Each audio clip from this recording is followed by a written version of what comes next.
Okay, welcome to our next Star Wars game. We're up to session number 98, or Season 7, Episode 7. Still on day number 10 of this season. I think the last 5 episodes have been day number 10. Online today we have Ross.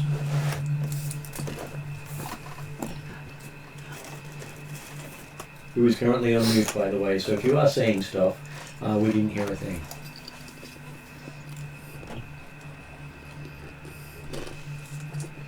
We might come back to Ross later and see what's actually happening there. So, at the table today we have Rhiannon. Hi, I'm playing Min, the scrappy little MacGyver. And I should look up and make sure people aren't in the middle of eating. You should know just by intuition if you introduce them and you're not looking at them, they will be eating. Well, it happens with most of the people online a lot, so... I figured we were doing online first so I could, eat something. I tried that, but they would... I tried one and they were busy, so I thought I'd come back to the both of them. Anyway. Funnily enough, I'm eating too, so if you did come to me, I would be eating as well. Min, the scrappy little MacGyver, who is probably doesn't know yet she's going to stay with the group. Next up is Mike. Hello, I play Brum Brum Crash, Gungan pilot from the Panorama Mountain Raceway of Naboo, 2.2 meters tall with a pink and purple mohawk. Also the Sensor Specialist. Next up we have is Peter. Greetings. I'm still playing the severely traumatized Sergeant Garm Von Jewel, human quartermaster of the rebellion.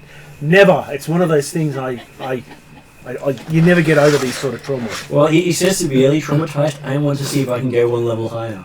Oh, I'm sure you can. I don't want to know what's one level higher.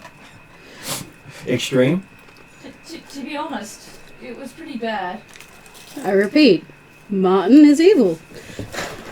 Hey, the Force stuff in the setting are supposed to be terrible to people. Which is why they're considered evil.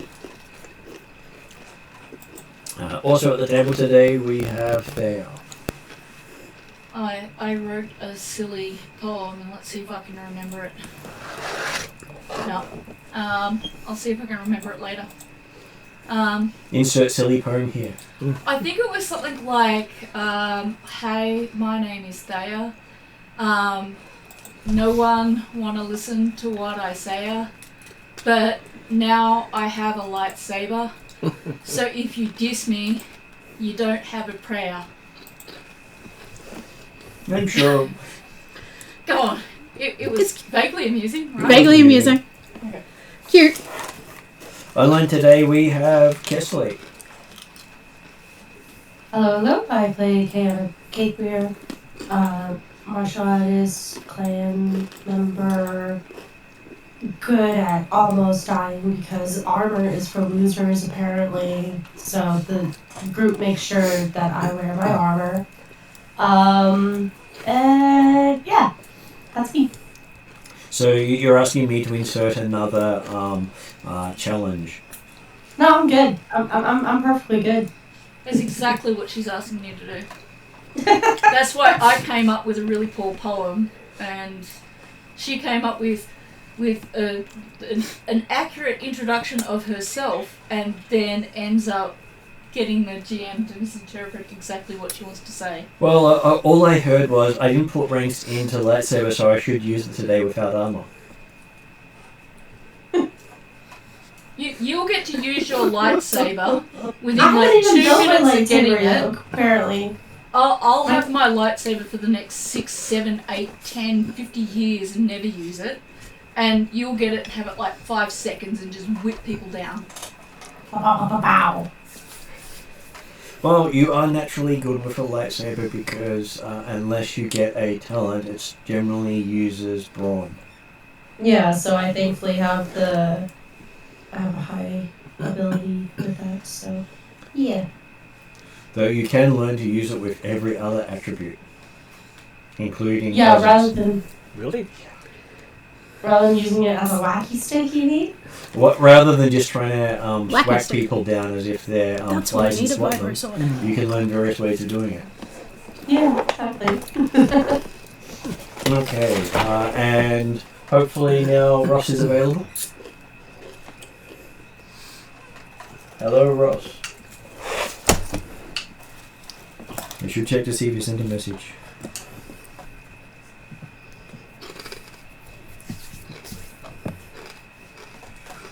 No message there.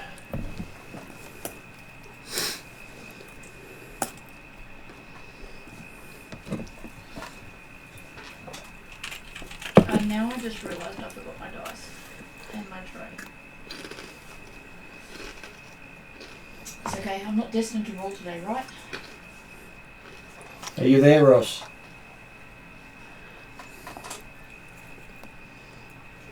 I think the current answer is no. I think the Jawas took a... So we're not rolling the force dice yet. I'm getting by a cat who wanted dinner. Jawas is accurate then. Yep. Yeah, more like this. Jawas don't have claws. Do we know that for a fact? So Ewoks. Ewoks have claws. Ewoks are evil. That's what I'm saying. It's an Ewok kidnapping rather than a Jawa kidnapping. They're adorable. Don't Especially the fall one out of the for it. swaddle.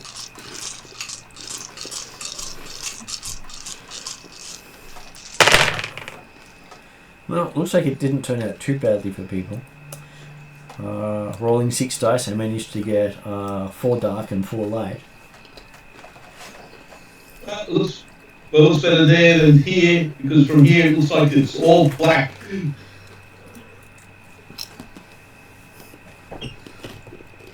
Cool. Yeah, that's better. So, we have brought balance to the force. Yeah, Martin did it. Well, Yeah. You are the chosen one.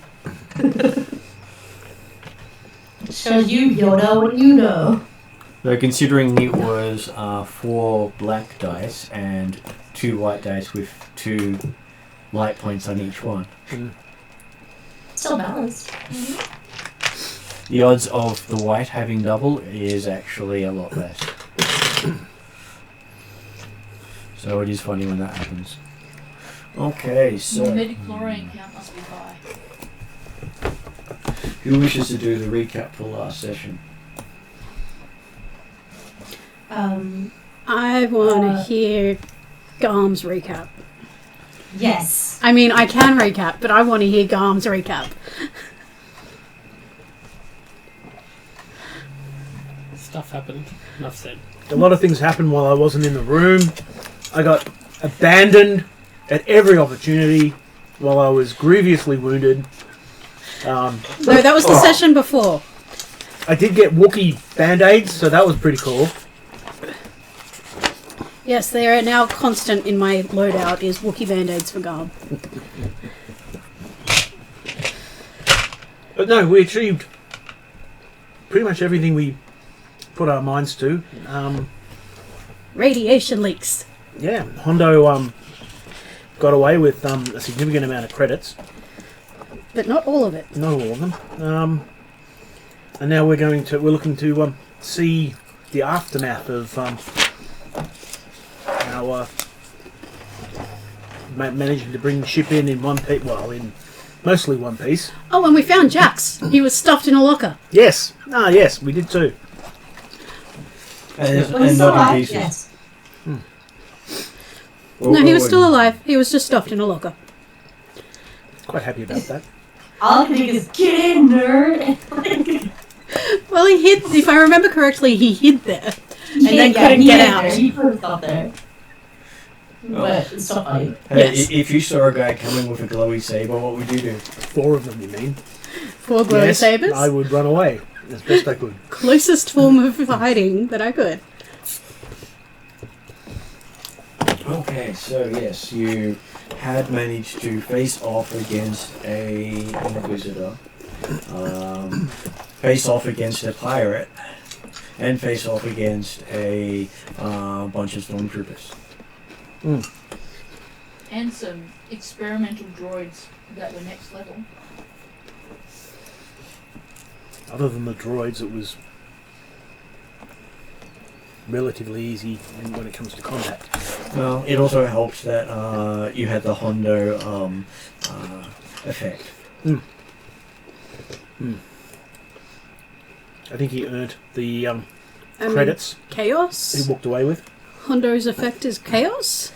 Or do you mean him, like, knocking out half the crew? It is ridiculous luck and chaos. He plans for one thing, and whether he gets that or not, it always seems to fall his way.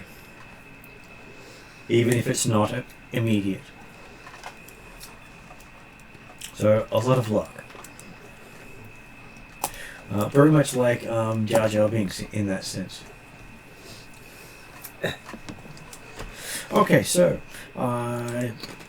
you've managed to get to the hyperspace. You've changed the transponder.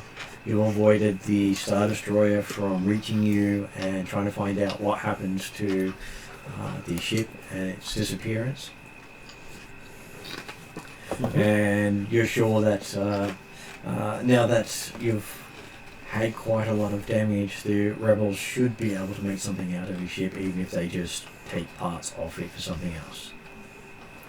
So whether the ship itself is salvageable is not as important as the rest of the stuff you found. Because we found some nice things. Including X-Wing components and X-Wing techs. Okay, so as it was part of Brum Brum saying about the dealing with the techs, they do seem to be all the staff who built the prototype X-Wings for Incom, and they complained bitterly about how the Empire had gone and dissolved the company. So they were taken with the remainder of the unfinished prototypes because they'd already unsold the prototypes to terrorist groups. And yes, the working prototypes went to Saw Gerrera, as well as a few other choice rebel groups.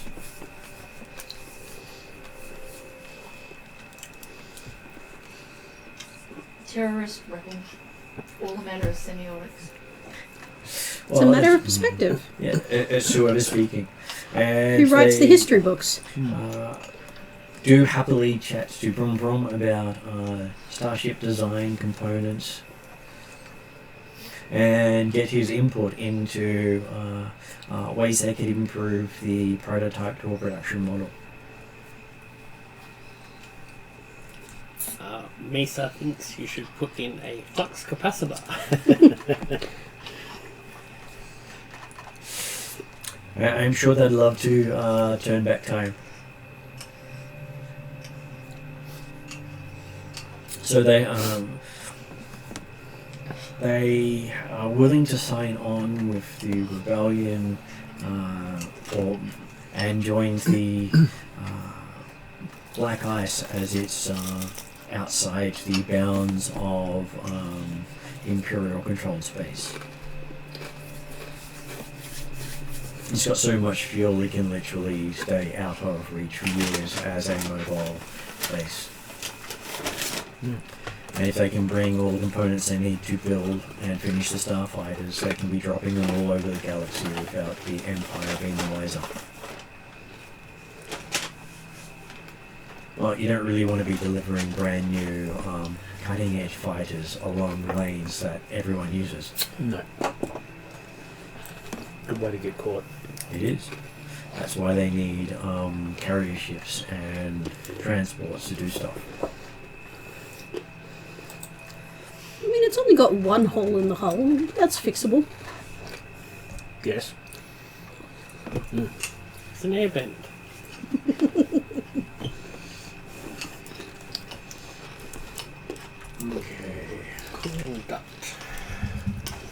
Now,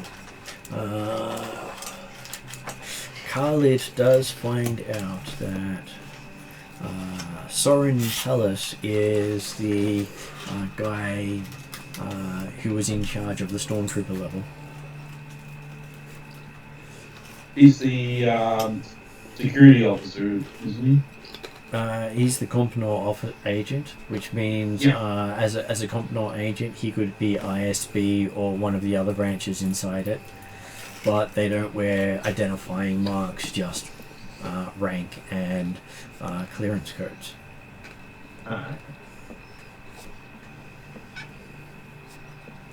So you were able to capture him in your trip into the detention area of the passenger compartment.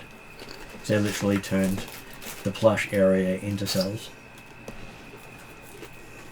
And at the same time, you did find Yavin Zael, who had been tied up in the room where the Compnor agent was on the bed. So apparently everyone had some of the free wine the pirate was giving out. And the intelligence agent took his extra share because, hey, he was an Imperial. So lucky for you, you came late enough that they were affected and didn't rush right on in. Yep. Timing is everything. And it turns out he had told the intelligence agent stuff because he'd been tortured for weeks. Most people can't withhold for a long period of time. So he is happy to have been rescued. But had Soren Tellis reported that back, or was he waiting for the end of it? Well, he was not going to send intel over an open frequency. He would have delivered So we it might in have person. stopped the leak. And Ravenzael does seem to have a lot of anger when it comes to Imperials now. So you've had to separate him from the Compnor agent, lest he twist his head off. Yep. So desk job for him, because we don't want PTSD in the field. Well, he is still one of the senior infiltrators. I was going to say, Spec Forces. And just about every Spec Force has some form of PSTD. Which is why they get most of the human soldiers to grow beards. So if you're male and you have a beard, your throat doesn't get cut. What? Because the Imperials tend to be clean-shaven. And male. I'm assuming they keep in mind that when it's time for, eventually it's time for the Compnor to take a dirt nap, they'll offer the first to this guy. Well, he says he doesn't need to do it, he just would like to hear it being done. Okay. You'd rather take his revenge on those who are still committing atrocities.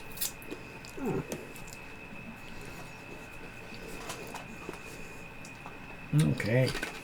Which does bring us to the Spec Force troops who managed to be freed. And they are very grateful to Thea and the team. And find that they are checking in on Thea and seeing if she was looking for anything in particular. In what sense? Well, basically their job is infiltration and finding stuff. Oh, okay. I'm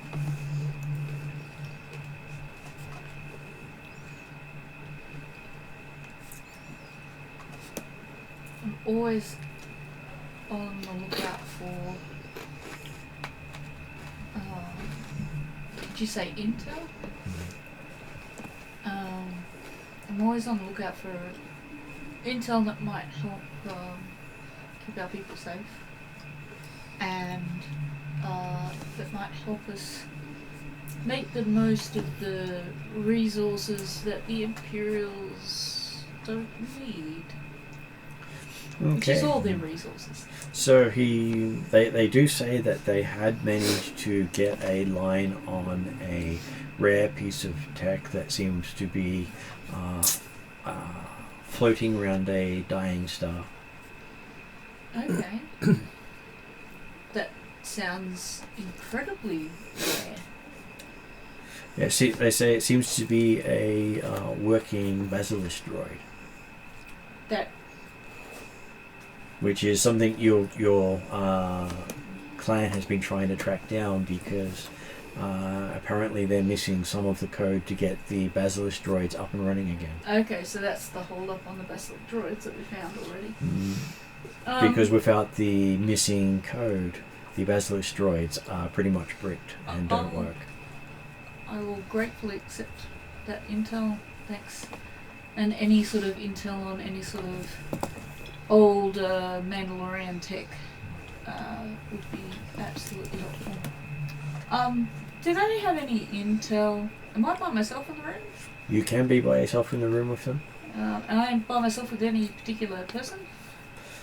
Some of the Spec Force troopers who you helped. Do you guys ever hear anything about guys with the laser swords? They refer to them as Inquisitors, if they're red. Inquisitors, Servants Imperial of- space wizards, however you want to refer to them. The guys who use the laser swords and the space magic. They try to avoid them because they have weird powers, they say. Yeah, no, I'd absolutely recommend staying well away from them. But do you ever stumble across information about them? They have quite a few people who are looking for intel. They pass it up the tree, Okay. and they could probably put a request in if you'd like some info to come back down. Yeah, most of my interest is steering clear of them. But I also wouldn't mind understanding more about their organisation, so that if I come in contact with them again, I can do better at pretending that I'm on their side, so that I can Not die? get more out of the interaction, like perhaps maybe even get intel for you guys. We will put a request in. Yeah. Someone higher up may know more. Yeah, well that would be really good. Okay. That would be awesome. And Though they do have a planet that they say they're supposed to be based on. Okay, Mustafar. Mustafar. Well, I've heard of that. Do I have any idea where that is?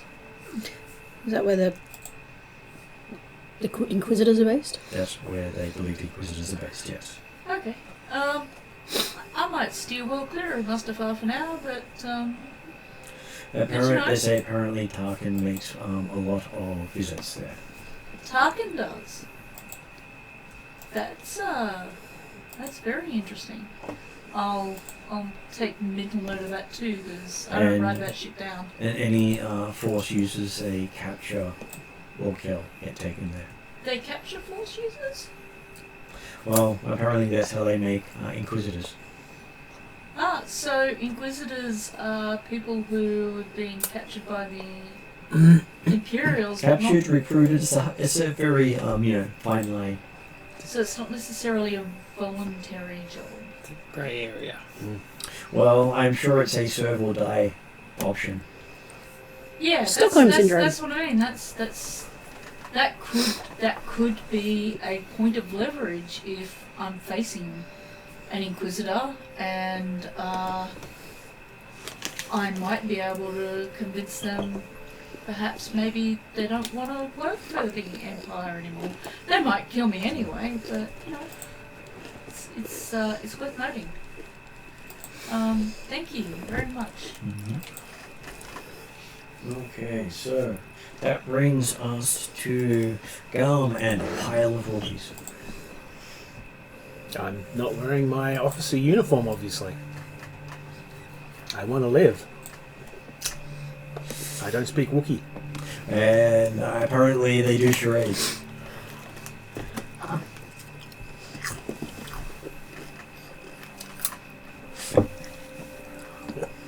Could you use a data pad that translates? You could. They can understand him perfectly well. Yes. Well, I congratulate them on their freedom. Okay, so you do have... I think there's a few characters who can speak Wookiee, including Thea. I do. I'm happy to translate if you want to do a recruitment speech, because I think you're meant to try and recruit them because they would be extremely helpful to the rebels. I can speak Wookiee as well. There you go, Khalid. Though Thea gets bonuses for being the one assisting. That's true. Because Because that's her duty, is to Yes. assist. So yes, I will get up there then. Okay, so you find out that all the Wookiees are technicians and mechanics who work on building every sort of system you can imagine. And they say that all of the mechanics have been enslaved on their home planet. Which is Kashyyyk. Yes. And turned into slave labor for various Imperial projects. Great. So they're more than happy to assist and turn their skills to making things to blow up Imperial stuff. And perhaps maybe help us locate their fellow Wookiees and free more of their kind. Well, we've already freed those slaves before. the 50. This is prior to these 50. Okay. So freeing Wookiee slaves seems to be A common a thing. common thing for us, yeah. Merely because they're the most common Imperial resource on their secret projects. Our clan is also one of our standpoints is that we're against slavery, so we do look for opportunities to do that. Okay, so Garm has managed to find in the cargo bay enough gear to kit out about 2,000 troops with military gear for frontline soldiers, Nice. which is more than they've had recently. It's been a mismatch, and now they've got a complete set of military gear. For how many troops? About 2,000.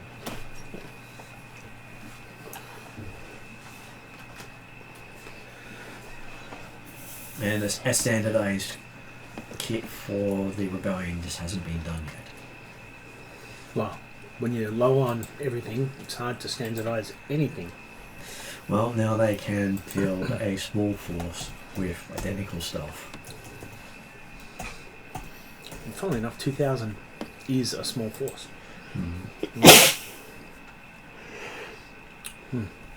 Well, much better than having a irregulars where one person's wearing armor and the next person is not. Yeah. Another person has a helmet but nothing else, and the other one has boots. Yes. And of course, one guy's got a, basically the equivalent of a 22, and the next guy's got a bolt action, 308 that his father brought back from some war 200 years ago. And the next one has a simple knife. Yeah. Not even a combat knife. He's got a kitchen knife. But he's willing to use it. Okay, so Min has also managed to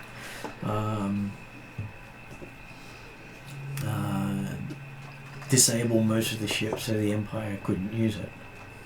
So you had successfully done most of your sabotage before they needed to get the rest of them here. Partially thanks to the lieutenant. Mm-hmm. The lieutenant did make a difference. Partly because you spoke to her nicely. Well, I'm hoping she wants to join. She's a good officer. Well, she is looking to sign up with most of the night shift crew. She doesn't trust the day shift. They were more the captain's men. Yeah. The night shift were all her men. Yeah, night shift were good people. They're good people. That goes to your recruiting. And the techs are looking to put together a with the starships, put them out into various cells around, hoping that you guys might be able to help with them delivering it. The tech that I found, or the Once they get the starships put together, okay. delivering it out safely. So they might be asking you to transport a ship or two under the radar, so to speak. I'm not much of a smuggler, but sure. Hey, if you can get a ship big enough to smuggle a couple of fighters, doesn't matter if you're a smuggler or not, as long as you can get it past the authorities. What was the tech I found in the cargo bay? I haven't gotten to that point Okay, yet. sorry. I'm actually going through each step by step. No, that's cool. Okay, so things that you had found in the cargo bay. One of them was that there was a prototype protocol droid, but the specs on it were destroyed with the prototypes. So you have a feeling the protocol droid prototype is a military unit designed for not just security, but possibly assassination. Infiltration, assassination. Hence the explosive devices in them. Mm-hmm. They have a bunch of power systems that are what you'd say one of a kind, all coming up with different ways of using power, including crystal power sources, some using kyber, some using other types of crystal. And it seems to be a whole set of prototypes that have been made all over the galaxy. Some of them look as if they came from school competitions, and some look like they were made out of someone's backyard. A good idea is a good idea, you know. And whilst it may not work 100%, could lead others into new and interesting directions. So all up there are 10 different types of crystalline energy power systems.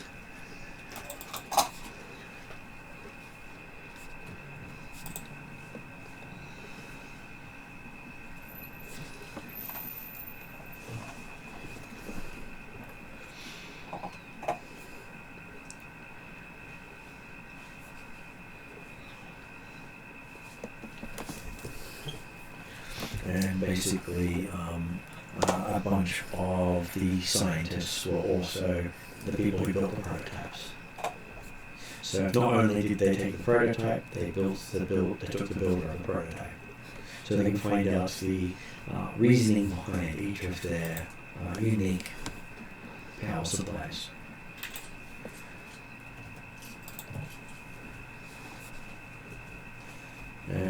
And most of them report that they pretty much woke up on board the ship, having gone to sleep in their own bed, and having no idea how long they've been here or when they got here.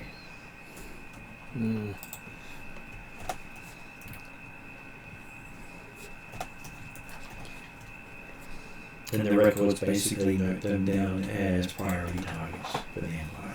Priority targets. Yeah. They were far more wanted than the spec op or the income scientists. So there's some sort of priority for power systems right now. I wonder what that could be. Banished crystals? Yeah, Like Kyber crystals. that and other crystals. Am I anywhere around this conversation? You can be somewhere around that conversation. Who's having that conversation? Sorry. Technically, it would be Min and Bronrom in the middle of that conversation. I'd be geeking out over the tech. Daryl just kind of put a hand up sort of slowly and wait for an opportunity to ask a question. What question would you want to ask? We've come into contact with those Inquisitors, and they've got those laser swords, which come to understand are powered by crystals of some sort. Would this be the same sort of thing they're after? They said no, they're asking for something to generate power, not for something to put a blade of some sort. It's just how much power can you generate from a crystalline source is what most of them say has been their goal. Because if some of them, it's believed they may give them twice or 10 times the power capacity of fuel cells. So they're looking for a more efficient power source. Unfortunately, stability is not great. Well, I mentioned that considering that I know that technically those laser swords, the crystals produce the blade, but the way they're producing that blade, I presume, is by concentrating the power into a certain point and then generating heat to a degree that it extends out a certain distance from the crystal, which would be like a mini explosion, wouldn't it? They say the kyber crystals actually enhance energy. Okay. So if you put energy into a kyber crystal, you get out 10 times the amount of energy you put into it. Right. So if they use this to generate actual energy, it could change the universe. It can, but there is a point where the crystal becomes unstable and explodes. Okay. And their explosions can be worse than the thermal detonator. So they're looking for a way, obviously, not to have things explode, but to manifest that same kind of power. That's why they've been testing various crystalline systems. They're looking for stability, output, and duration. Have they come across a crystal form that is more stable than other ones? Various kyber crystals, they say, have more stability than others, but it's all about purity, cut, and how much you put into it. So there are different kinds of kyber crystals. They say they know of at least 20 different kinds. Would you be willing to share that information? I just find myself very curious about this. They're happy to talk to you for quite a while about the different types of I'll crystals. take some. It might be useful in case some point I'm taking down a pirate with Garm and And he you manages to find a chest full of crystals. one of the ones that they most desire to test comes out of the stomach of a great dragon.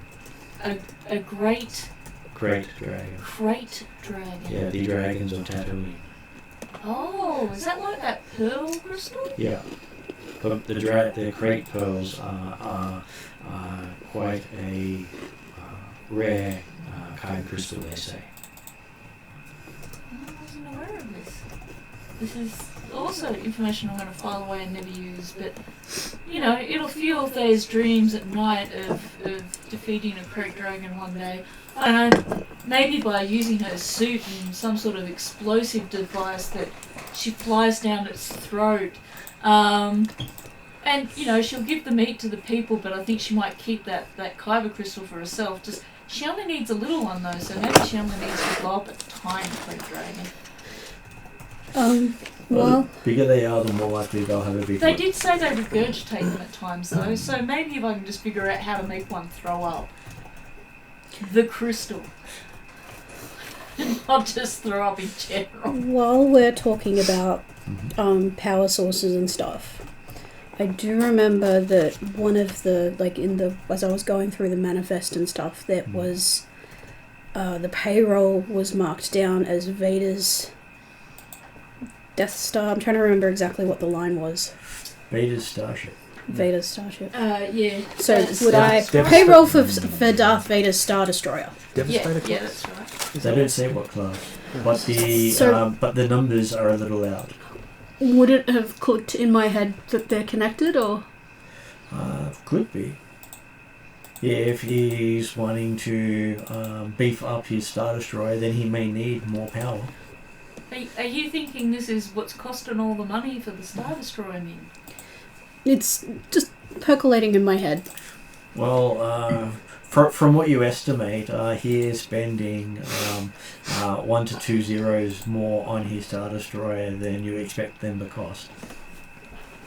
I would say he might have a problem with staff retention, but that's something that the characters don't know. Well, from that perspective, he shouldn't need such a high payroll. Yeah.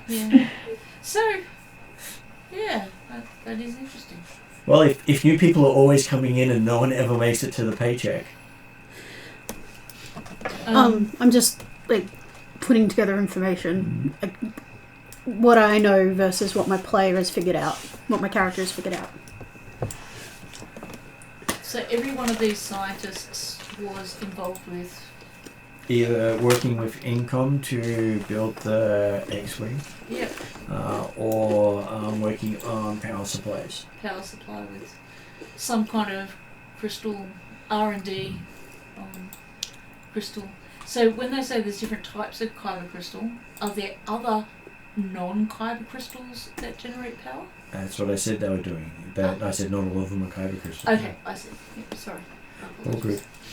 Yeah, so there's 10 different types of crystal and energy power sources that we picked up, and not all of them are kyber crystal. Right.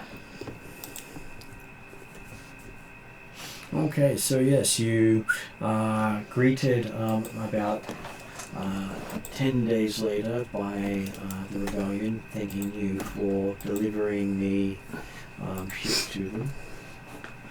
Takes them a while to go through everything and make sure that the ship was had no bugs on them. Gave it a thorough scanning. Last thing they wanted was to take it to a rebel-safe world and bring the Empire there. Yep. During that 10 days, are we on the ship? You're on the ship, yes. And I've gone down to the cargo bay, or what's left of it. Partly, if there's any credits lying around stray, I wouldn't mind popping them in my pocket. I'm assuming over the 10 days you could have easily have done that. But also, are there any remnants of any of those droids? Just any kind of remnants, even if they're not really usable? Only melted bits. Yeah, okay. It was basically designed to self-destruct. Yeah. No, I get it. I was just hoping, you know, even though it's probably pointless, she'll spend a bit of time just examining what melted bits she finds to see if there's even one piece that might give her a clue as to what these obviously experimental different droids might have been, because they're obviously some special secret project Thrawn or someone might have been interested in, and they were disguised as protocol droids, so and that's information I'll pass on when we get to where we're going. And it does seem to that those droids were part of one of Thrawn's actual projects. Oh, I see. Another one up to Thrawn. He does get up to some interesting things. Okay, so 10 days later, you've had a chance to recover. You're no longer injured or critically injured. Really? God, Can that happen? you've in real managed to life? get back those 2 wounds. I know, right? About time. What Only, about, if only we had a competent medic. Khalid and Cloud? Their Yeah. injuries healed? Yes. I'm You- only you've 2 got plenty ranks of of people medic, who can so help you. I'll take it. Okay. There were hints about someone losing limbs, so I was just making sure that, Well, healed doesn't necessarily mean limb replacement took place. there was a surgery on the ship, and we had a surgeon We there. had a surgeon on the ship, yes. So we could have done some fairly hefty. And they would have had a back to tank to dump people in. Yeah, I was just checking that wasn't one of the things. Okay, so they do say that you're welcome to join them on their safe world.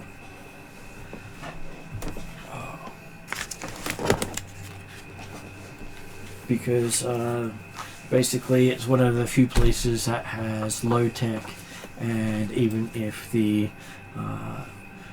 captured Imperials get away, there's nothing they can use to contact anyone. They use them. They use the planets just to produce food.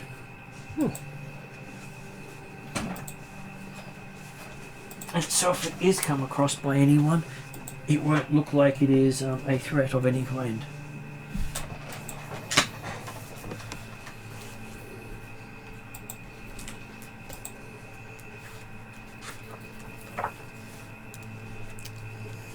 Probably take the opportunity to stock basic supplies when I can. Okay, so Hang out with the local people. while you're there, you do get a note from the Spec Op infiltrators. Mm-hmm. They have got a lead on details relating to the Basilisk droid, Oh, okay. and they lead them to a scholar by the name of Asher Sungazer. Asher Sungazer. That sounds particularly noteworthy. Oh, he just needs sunglasses. I'm sure he's blind from staring at the sun for too Yes. long. Yeah, the milky. Yeah. Because we've been super keen to get those Basilisk droids back up and running. Yes, he's related to Professor Farnsworth. Min's probably been trying to get in contact with Dom to find out what her next assignment is. Okay, so you get in contact with Dom. Dom says in response your next assignment is to assist Thea in the next task. This is very unusual for her, but she'll take it. I'm guessing the next task is possibly to find a certain Mr. Sungazer and a Basilisk droid. And yes, the notes do say that there's a chance at bringing the ancient Basilisk droids back up in line and working. That would be a game changer, having those droids going. Now, literally, they would have over 100 of them at their disposal if they can get the codes to get them running. So, if the other people are in the room, if they gets a note, she'll kind of try and meet up with the rest of the group and say, Arms off relaxing. The Min's found something to cover with. Recovering from his grievous wound. like, I'll try to organise a dinner or or catch you guys at breakfast or something. Okay, so yes, you have some fresh food, nice bantha steaks. With They're so friendly. and lots of corn and easy to process food.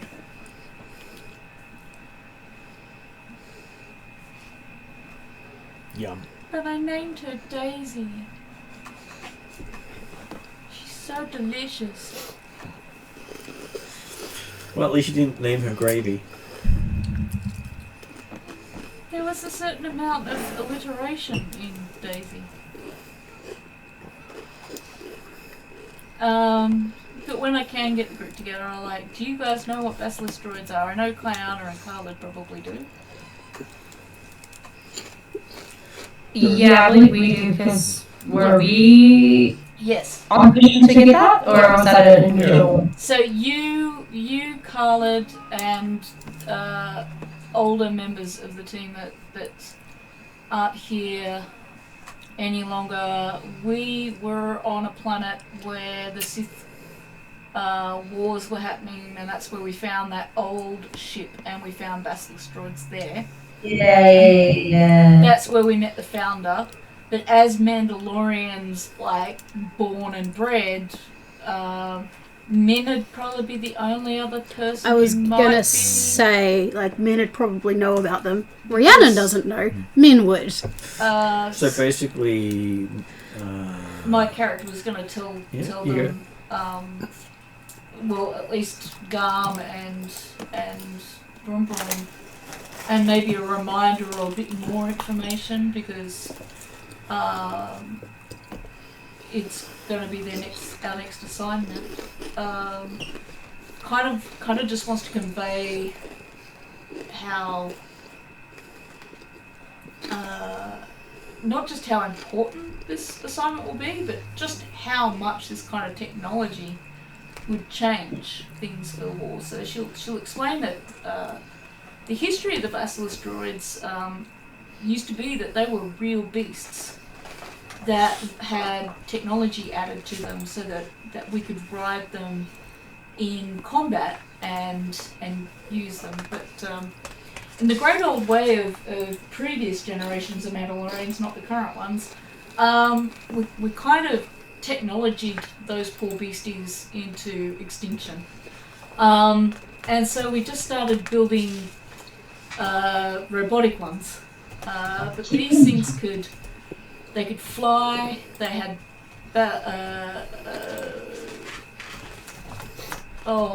Beskar. They were Beskar armored.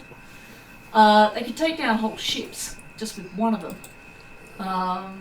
And you could armor them up with any kind of weaponry, guns, missiles, grenades, you name it. They could carry a huge amount of stuff. And taking one of those into combat was taking a tank. But you could fly, and it was highly maneuverable. You could board ships. You could do extremely versatile piece of high functioning weaponry, but also could be used for rescue missions, could be used for such a large variety of things. So if we're able to get them back up and running, that would be a big game changer for the rebels. And from what I can tell, Captain Dom is hoping that we can go and retrieve this possibly working basilisk droid. This Asher Sun Gazer might be able to help us out with. Would that be right, Martin? That would be correct. And Garm recognises the name. Who is this man when he's at home?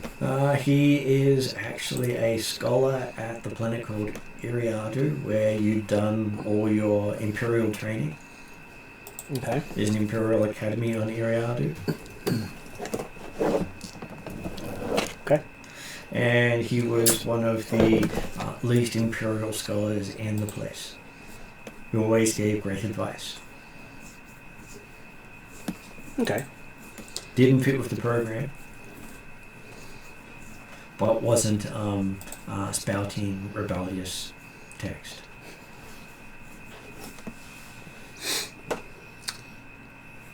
So, in a place where most of the non-humans have been pushed out, he was human, discussing alien beliefs and technology and history. Okay. What was the planet called? Iriadu. It is the home of Grand Moff Tarkin. Cool. Oh yeah.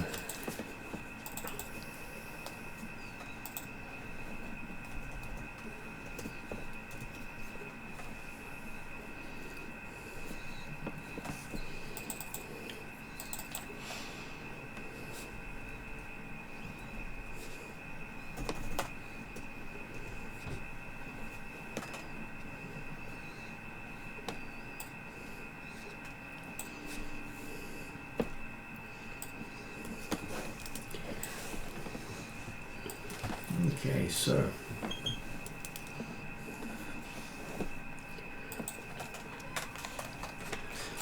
speaking of that, it seems that one of the messages has been directed to Garm from Asher.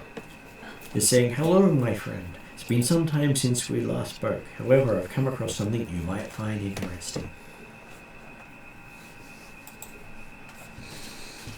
Okay, so the message turns into a video at that point, and you see various bric-a-brac laid out on an examination table with Asher walking past it. He pauses in front of a stone talisman, and the message zooms in closer, bringing it into sharp focus. He picks up the stone and tilts it in such a way that tiny veins of colour appear on the surface. In a conspiratorial whisper, he says the following: "I found this at the archive of Pala University. The crystallization in the stone reminds me of stories about lightsaber crystals, and the engravings may be several thousand years old. I prefer not to speak more here. The Empire tends to censor our communications. But if you can meet me on Iriadu, I can show you this in person. Make sure you obtain some credentials. The relic cannot be removed from the university archive. And if you need to, you need to be an accredited scholar to gain access. Not that it'll prove to be a problem for you, I think." He grins briefly. "Come quickly, my friend. We have much to discuss."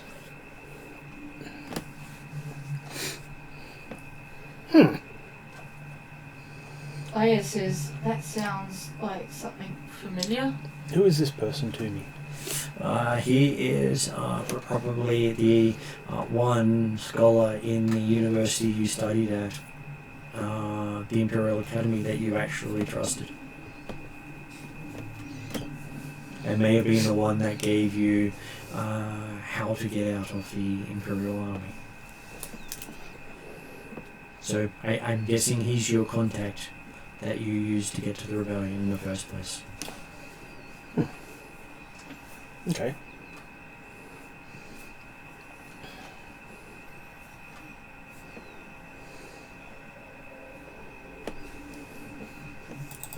All right. Do we have any actual rebellion contacts here? On that planet, he's the main contact that you know of. No, contacts here where we are currently. Well, you are currently, no, you're about to head back and pick up your standard freighter or Brum Brum's extra fast freighter, depending on what you'd like to fly in. Will Brum Brum's extra fast freighter fit all of this on it? I thought the problem last time was that He can fit 4, there's more. but there's no reason why you can't take both. Well, Brum Brum would like to take his. Oh, is this a vehicle? Like, is this when we're talking vehicles. Is this the sort of thing we're talking about? Starships are vehicles too. I just don't think that's what she'd have. Starships are people too. With what I spent my XP on, I have a vehicle that is specialist. I'm trying to remember what it's called. A signature vehicle. A signature vehicle. Which means that when she works on it, it is easier for her to repair and upgrade. But, you know, I haven't discussed vehicles or what that will be. It could be a freighter. It could be the party's freighter. I don't know. We have. It could be you could adopt our freighter so that you could fix it. Well, it could be the party Star Destroyer. I don't know what sort of vehicles are available, or if there's something that would be better that Min would already have. If Min would take over the party freighter, it was really kind of shared between the mechanics and the group, so it would make sense if Min took it over, but if Min wanted to come in with some kind of support vehicle of some kind, that could work too. Well, the thing is, no one in the party has that ability, so Min can technically claim any vehicle as her signature vehicle, because each vehicle can be claimed by one person. Is there another vehicle that would be, like, is there another vehicle type that would be better than a freighter? Like, having two freighters as our main vehicles, is that... Like, I don't know vehicle types, but this seems like to be a good position to say, is that, like... You can change which is your signature what vehicle. if she had a speeder that could fit all of us? Would that be something? She could, but then the majority of the benefits for it is she can only really repair that speeder better than everything else. Who currently maintains the clan ship? Brum, Khalid, and anyone else who wants to. Okay, alright. And when they repair it, though, because Brum has his own signature ship, he may have his own ship. It's not his signature ship. Peter. He doesn't have that ability. Okay, but he doesn't get any specializations when he upgrades our ship, does he? He does not. Okay. He just can upgrade it because he has abilities. So if we were to hand over maintenance to Min, we wouldn't be taking away from Khalid or Brum. You would not. Just that it would be easier for men to do it than for them. Yeah. I don't specialise in vehicles. I can jury rig them and things like that, but I don't have any specialties with vehicles. And Brum, what's your thing with vehicles again? Is it just that you're particularly smart when it comes to mechanics and computers? It is thank you, cheaper for me I'll leave them to around. upgrade, Thank you. and And you can build them from scratch. I can build them from scratch. Is there an advantage in having I can change it. If we get a better vehicle, I can go, hey, this is now my signature vehicle. yeah, But- yeah. But as they don't have a small... We're going to need two ships anyway. I'm just wondering if we play it so that we get a different type of ship, if that would be better than just Well, yes, having have a two quick freighters. look. Being the metagamer that I am, the question is can you adopt the clan ship as your signature ship, but we still get Brum's discounts on upgrades? You can, yes. You can't claim the party ship Okay. because it's too big. Alright. Not until you get the project one that increases the... That's next level, isn't it? That is next level, yes. So give me a week. Give me till next session.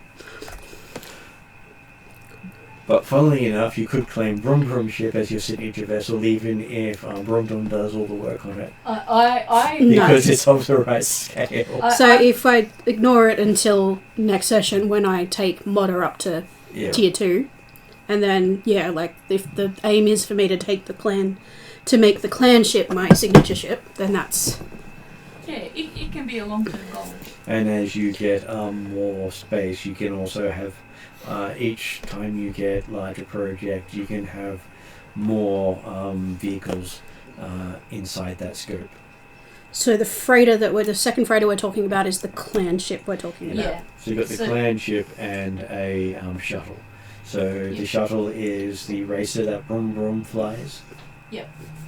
And does it fit on our ship? No. No. Your ship is technically not big enough to fit his. And that's generally why we take both of them at the same time. You can dock and drag his ship. Yeah. So he could literally dock with you and jump to hyperspace with your That's ship. when we need him to fly for us, isn't it? But it also makes sense that, like, maybe, like, by next session, I'll have gotten to know the clan ship, so that would make sense story-wise to why it becomes my signature vehicle. Yep. And so, basically, seeing the party ships, you have Brum Brum's being called the Sable Pegasus. Anything Brum Brum would like to describe about how his ship looks?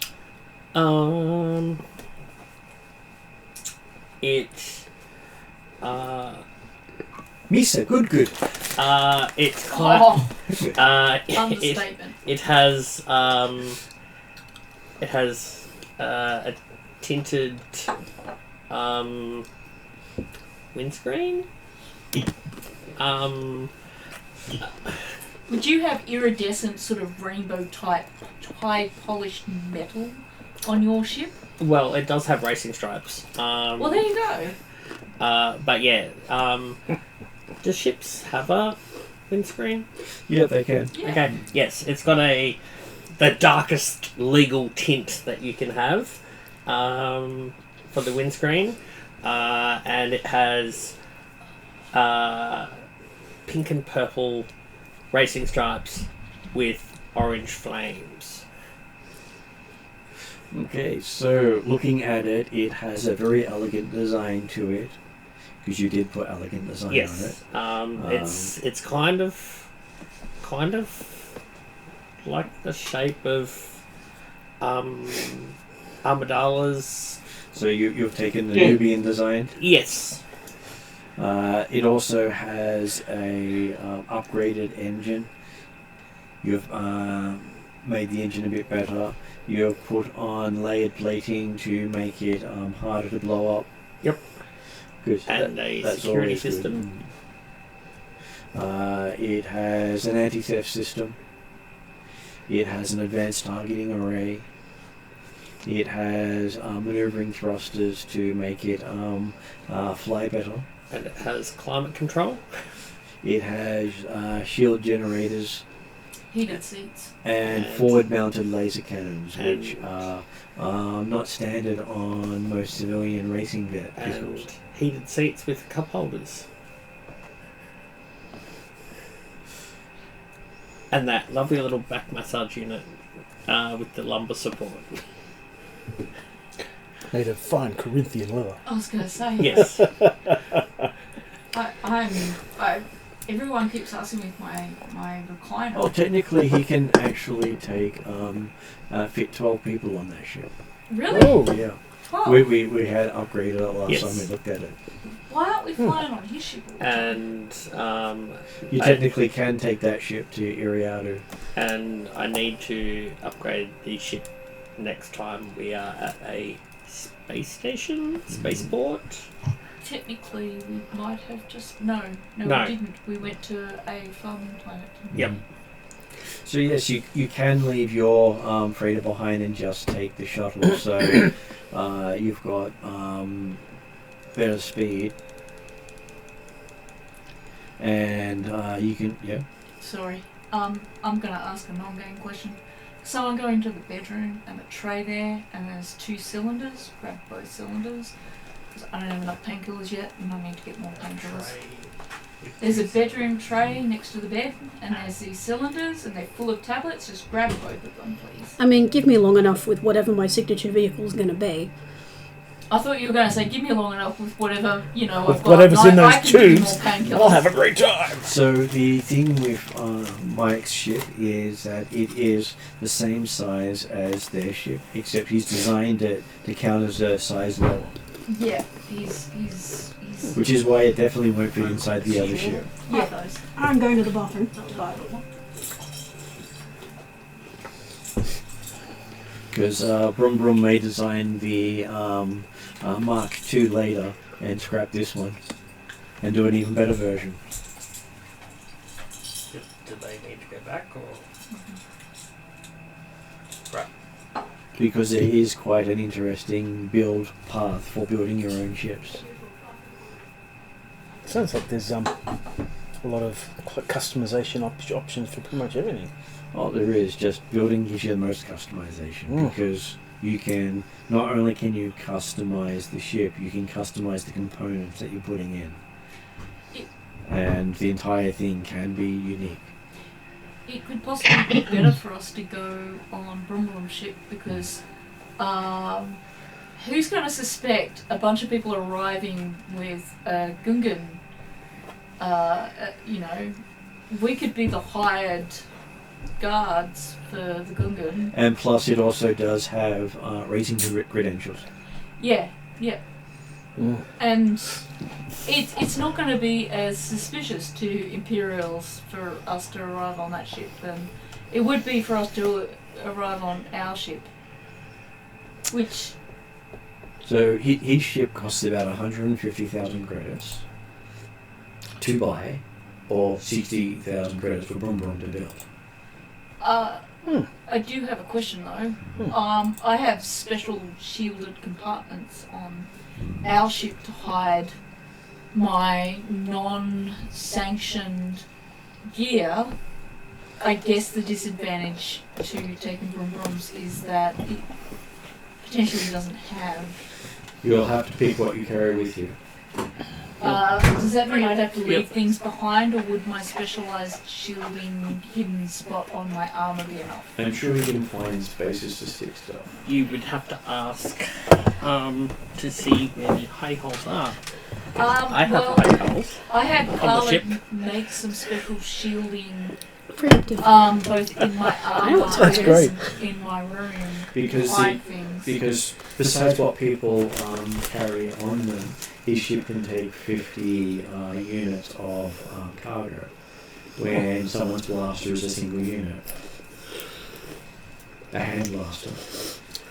You put big things on there, it starts to shrink very quickly. Yeah. Maybe we should take both ships then. One of the biggest. Well, we've got 2 pilots, yeah? Yeah. I was just thinking if we went on Brum Brums though, it would be very, it would not attract any real suspicion.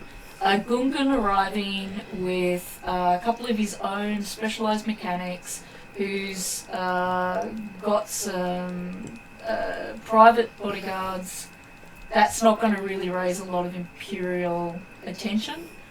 Whereas us coming on our freighter, they might look down on that. I don't know.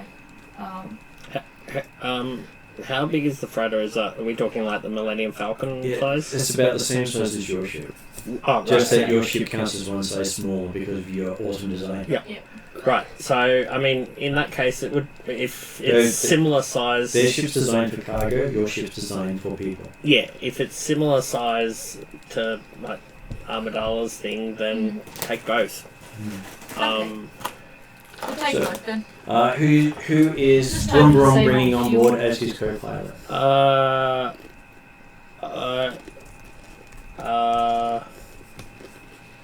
You guys will need a proper pilot. Min's able to pilot, right? I am not built as a pilot. Okay. Who's built as a pilot then? I think Carl. Is it just me or is it Carla? No, Carlos as well. You're built as a pilot? Everyone I know can I've got technically pilot. astrogation. I've taken skills. So everyone I'm technically trained, that's about it. You're better off letting me tinker with the ship than fly the ship. I just can't remember who Because does what. basically you want the pilot, the main pilot to be flying, and the co-pilot to be computing. I can compute. Because that's basically what the co-pilot mainly does. I got one yellow, one I would be green. better off flying the main ship. As long as I think Min could be computing on one and then Carla computing on the other. Yeah. Well, if we make it Brum Brum Khalid, Or actually, I think Thea has more piloting skills than me, so pilot Thea as priority pilot too. I've got one yellow, one green. All my ranks are in astrogation because we keep getting lost.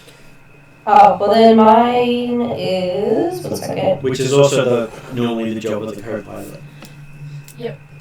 Mine's 1 yellow, 2 green, so yeah. You'd be the better main. I'm going to be a co-pilot no matter which ship I go on. So Khalid and Thea is co-piloting, then Garm and I split across the 2 ships. I'd want to be on the clan ship because I want to get to know it and start planning and plotting, tinkering. Oh, sorry. It's okay. I can't see you.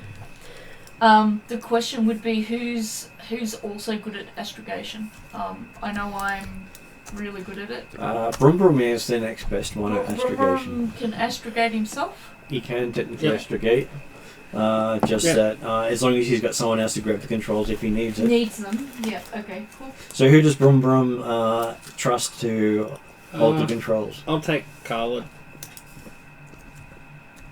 Okay. And Not fantastic with computers. It's the piloting. Piloting? I'm worse piloting. Maybe you want Kayana then. What? You're I gonna said I leave was me trained. with the bad No, pilot? Kayana was the better pilot. Yes. Yeah. Yeah. No, we need her to Terrible with fly. computers though. We need her to fly our ship. Brum Brum flies his ship. yeah. I'll And- co-pilot our ship, I presume. And Okay. I'll take Garm as well. Yep. Yep. Min would want to be on the one that we're thinking about her being her Yeah. signature vessel. Also, plan before we even take off. What if we were to come onto planet with the idea that we are all traveling with Garm as he is our philosophy teacher or scholar teacher, and he's taking us to his teacher to learn from him. Question though, can Garm even go back to this planet as he is, and should we be hiding who he is? He needs new credentials. I don't know if Yep. there's anything more to he his would- identity. He would need new credentials, but he Yes. does know the planet. Okay. He Does could put want one to of be the those. focal point though? He could put one of those funny noses with the moustache underneath it. Yeah. I'll never know. A big And a monocle. on fake glasses. And a monocle. The question is do you want to be the focal point, or do we make one of the other ones, one of someone else here a focal point where you do business with the professor as like one of our secondaries? Because if you're the focal point, is it a problem if you get examined, even with new credentials? I'm easily forgotten. Okay. Well, if that's not a problem, then What good. stat would be getting credentials? Because I've got a whole lot of stuff in. There is one that does forgery. You just it should say on the actual skill. Like, I've got a lot of stuff in Underworld and Skullduggery and Streetwise and stuff. And Deception would is we not be able bad. to organise that through the rebels we've just met up with, who we just handed a ship off to? Great. It doesn't open. What do you want? Skullduggery? Skullduggery, yeah. Meaning it's been yeah, broken. Yeah, it doesn't work. Yeah, I believe Skullduggery is the one that does it. Well, I've got 2 yellow, 3 green in Skullduggery. I've got 3 yellow in skullduggery since that's one of my specialities. And I've kept And I've my... also got I've also got Underwood contacts as well. 1 yellow, 2 green, 1 blue. In Skullduggery.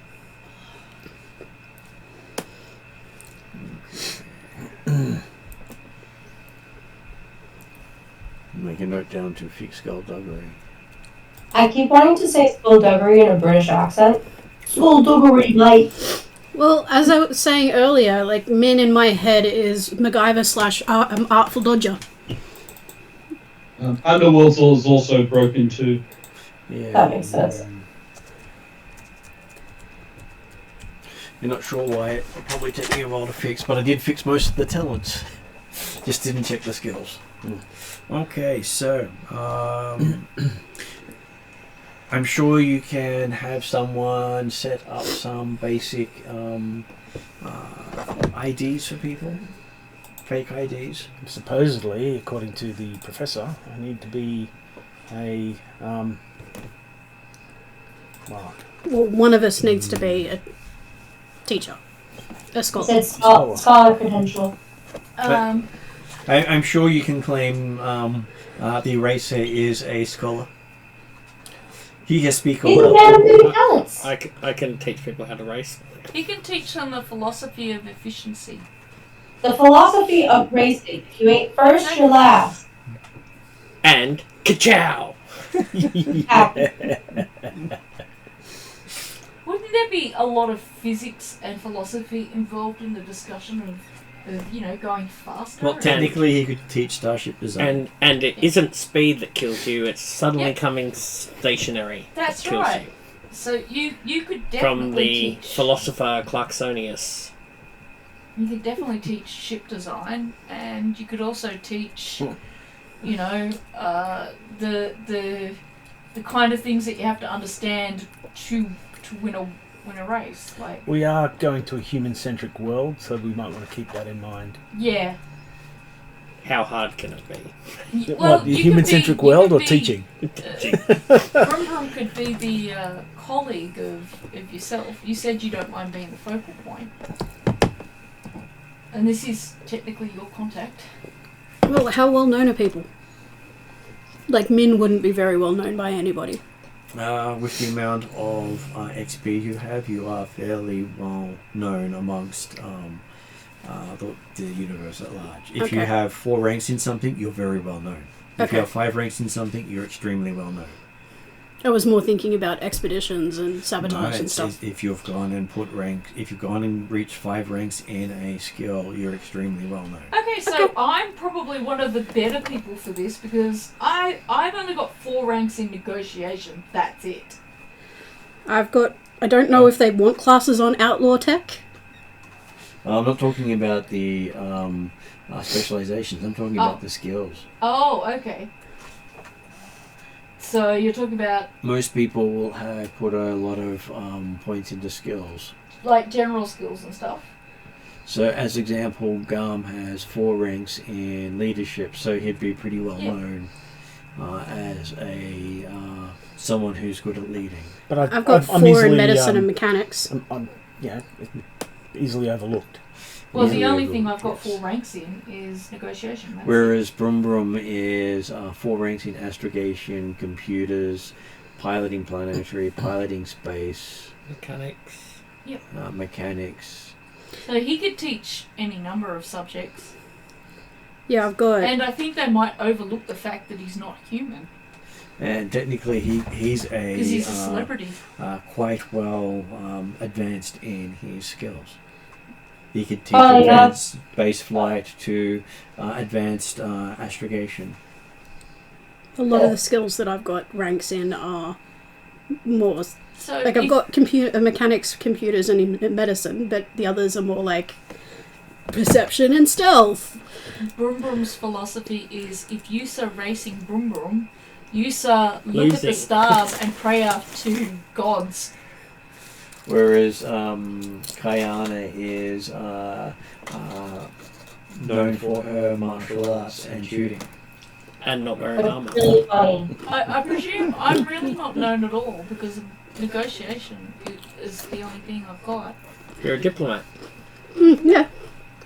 But I wouldn't be. Well, I'm still an unknown. A diplomat with a red bowie. I'm just saying, So, that's very poli-science. whereas Min has computers, mechanics, medicine, perception, and stealth, all at 4. So some of us could fly under the radar, but a few of us could definitely be. We could be escorting some teachers. So maybe get teaching IDs for Brum Brum, Min. Who else had a lot of 4 ranks? Garb? Garm had some, but it was mainly Brum Brum and Plus Min. a world famous racer. I was gonna say, Well, Brum Brum's a Is there, celebrity. like, fighting skill? Is the school mainly scholar, or It's a military school, so... because Kayana had 4s in. Yeah. Yes, but she had only 2, in comparison to people who had about 5 or 6. Yep. So, Brum Brum and Min are the most recognisable as experts in their field. So I think we definitely should get teaching IDs for them too. But maybe Garm as well, so that he gets a chance with his contact as well. I was actually And sort of then- thinking Garm flying under the radar by being part of our entourage rather than. Well, he just said he doesn't mind because his face is forgettable. So, I presume you wouldn't mind an ID, Mr. Charisma? With the I'll contacts? need one if I'm going on the planet. Yeah, but you will, If I'm not, so- then I guess I wouldn't. But no, are Everyone's you expected to go on the planet. Yeah. But Like- then the 3 Teacher or not? I don't think- care. I think teacher for the 3 of you guys, because you guys aren't obvious Mandalorian bodyguards, where Kayana Khalid and Thea, we not only have the armour, not that Min doesn't have armour, but she's got more of the Yeah, I'm not. notoriety. I'm not a combat man. Yeah. I can be in combat. All Mandalorians can be like I am, Yeah. but I am more intellect rather so than.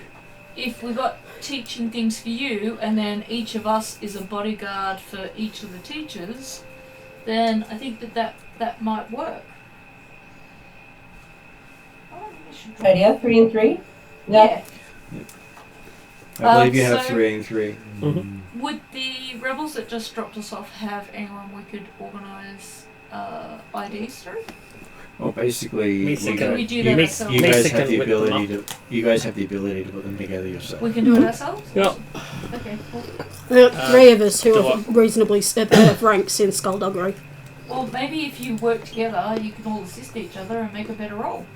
That's what I was going to say. Like if we assist whoever's got the highest level of Skullduggery. Yep. Well, Russ has 3 yellow. Usually, yeah, Ross has a pretty high one. I I've got 1 yellow, 2 green, 1 blue.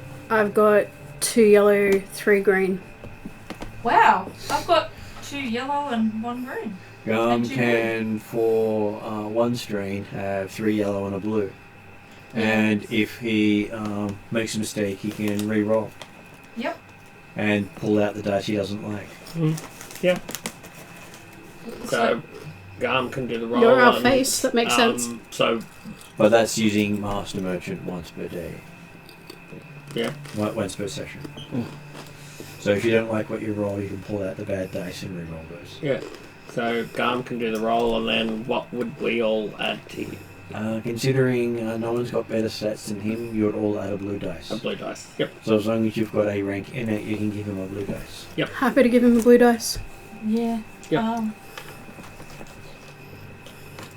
Is that the same with you there, Ross? Yes, it's the Blue Man Group. Yeah, there's just about enough of us. Do you have any ranks in Skullduggery at all, Kayana Kessler? 1 rank, and I have 2 blue dice as well. That it comes from the specific skill of convincing demeanor. Huh. Are you sure? So 5. We can add 5 blue dice to whatever you roll. No, That was I very think- funny because I didn't realize I said it as a question. That's really hilarious. Zing. So yes, basically everybody in the party can assist Garm. I think so, We're all putting these forged IDs together. It's like we're all sitting around at a craft table at school with the glue and the scissors. Well, I was more thinking And the that glitter. like I have a device that inlays the right technical components in the IDs, and Laminates and do all the everything that needs to be done. I was more thinking the watermarks and Yes. the hidden stuff. Did we want to flip a who's he what's it, or No, I'm good. No. Do we have it against a difficulty or? Yes. Oh yeah, the 3 purple. That's what I love about having the dice in there. oh, that one's a blank anyhow. So, So, would you like to re-roll any of those dice before I cancel anything out? You can choose to keep it as it is, because I do believe you succeed. Hang on. There's 3. So do we have to do a roll for each? Yeah, Each of our IDs? You're doing it for the group. there's currently 3 successes and a whole heap of advantages. So we'd currently knock out the blanks. There's a lot of blanks. Yeah. Oh, okay. Hang on, I'll just... Oh, I'll just do it on the table. Sure. Alright, so we have 5 successes. and a blanky boy. Okay. So yeah. So those ones go away. That goes away. That goes away, leaving you with 5 successes and... technically 4 net successes and 4 advantages. Because your first success is always spent on the success. You know me, I just like to have the dice rolls in the book, in the notes. Yes, but the it's not really counted as... You generally count it as net successes for those past the first success. Okay. Because basically, that's what you care about. Mm. Because you spend 1 on the success, and that means you've succeeded. Sweet. And the rest of it is available to spend on your stuff. So basically, I believe you can easily have made 4 very good credentials. Okay.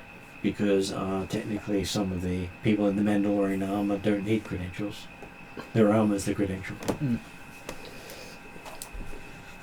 And unless they're wanted by the Empire specifically, they can get away with it. I think that's what I was trying to ask before. Is there any of us who are wanted specifically by the Empire?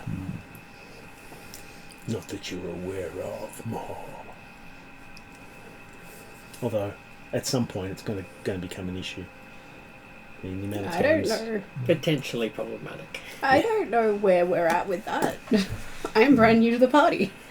Well, you're probably lucky. The rest of us are like, if we're on camera wanted going. by the Empire. This is why I'm saying I'm probably How the do we least figure out wanted. if we're wanted by the Empire? Well, your characters with their real names are technically wanted by the Empire because half the party are escaped convicts.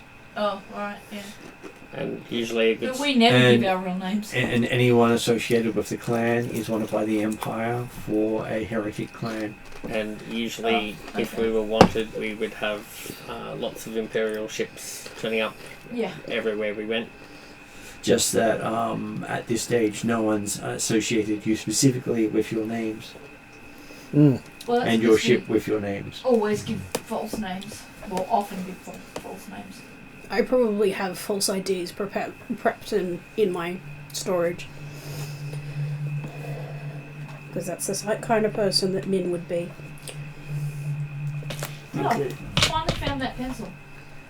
You've been sitting on it? No, it was in the blanket underneath the book because, you know, that's what I would do. It was useful to hide it there. Yeah, I was just thinking if we've got 4 good credentials, we need the 3 for the teacher, but if there was another one that we needed for somebody who was higher on the radar, then Well, that would be who would get it. Thea got pretty high and Kayana both got pretty high on the radar Yeah. due to the fact of they were fairly senior in the Imperial forces before they went to prison. I was going to say, wasn't Kayana in leadership of the Rangers? She was. So I'd say... It was Give it probably to the her. most wanted out Yeah, of that. yeah, I'd agree. I'm just saying, we've got the extra ID. Yeah, Why not use I'd it be to giving mask? that one to Kayana. She may And- not use it as a teacher, but she might use it to just like have a stronger ID. And you don't need these IDs to last very long. You just need it to No. get you on and off planet. Yeah. Which is why you don't want to spend too much on them. No. What's the story when we turn up at this planet? You're visiting scholars. Are we visiting Dr. Sun Gazer? You probably wouldn't say who you're visiting Okay. because that is recordable. Okay, so We're here for a Conference. a educational conference. tour. So things that Garm knows about the police. It is in the outer rim in the Elrood Sector. It hosts over 20 billion people, primarily humans living under a miasma of haze and smog from rampant pollution. Its government of 5 noble houses resides in its capital, Elrood City, presided over by a planetary governor. Its primary spaceport is in the city of Falar. The planet's industry focuses primarily on manufacturing computer technology, droids, and servicing the Imperial dry dock in orbit. The whole planet chokes on class inequalities, power politics, wealthy titled families, and bureaucratic corruption dominate day-to-day life on the planet. Yay. The spaceport city of Falar's primary university holds a massive collection of artifacts called the Archive, located on the Falar University campus. The Archive possesses a surprising amount of security and only allows accredited scholars entry. The Archive has made Falar a more diverse city, with all manner of species coming and joining. And Tarkin, this is his home. He has a residence in Falar City. Are you saying Pala or Hella? P-H-E-L-A-R. Falar. Fella. Fella. Okay, that'll be why I'm having difficulty understanding that. And not because their round makes cute noises every now and then. And the majority of the bureaucracy and noble families are pro-Tarkin. A pro Tarkin. Tarkin. Yeah, that makes Partly sense. because his family is the main manufacturing employment. Those who diss his family find themselves unable to work on the planet and unable to get transport off the planet. And quickly find themselves in slavery within about a week or two. Yeah. So, great times.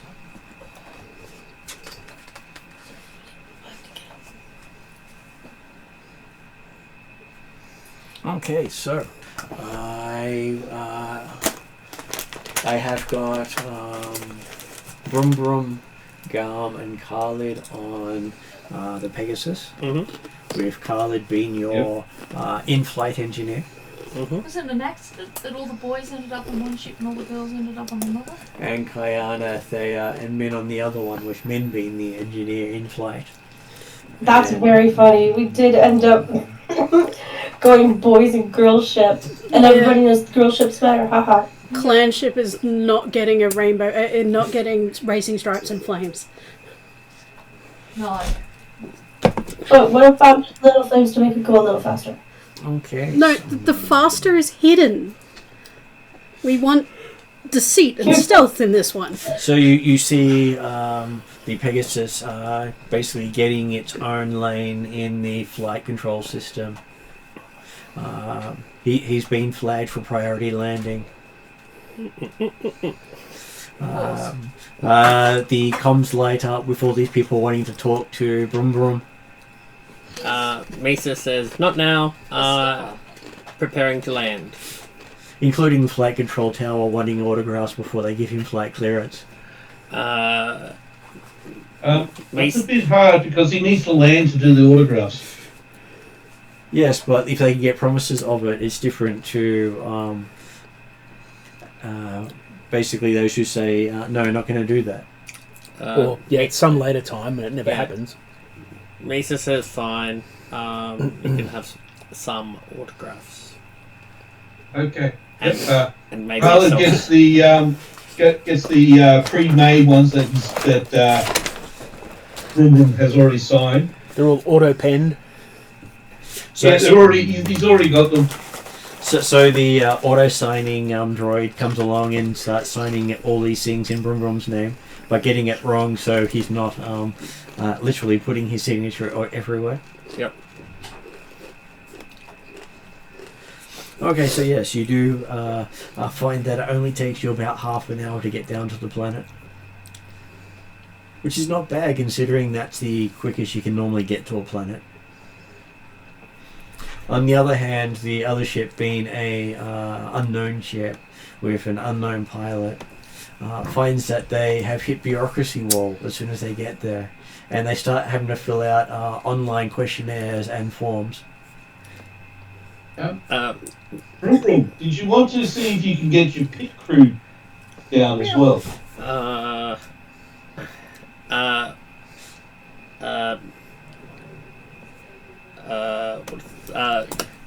Cyborg Pegasus to control tower.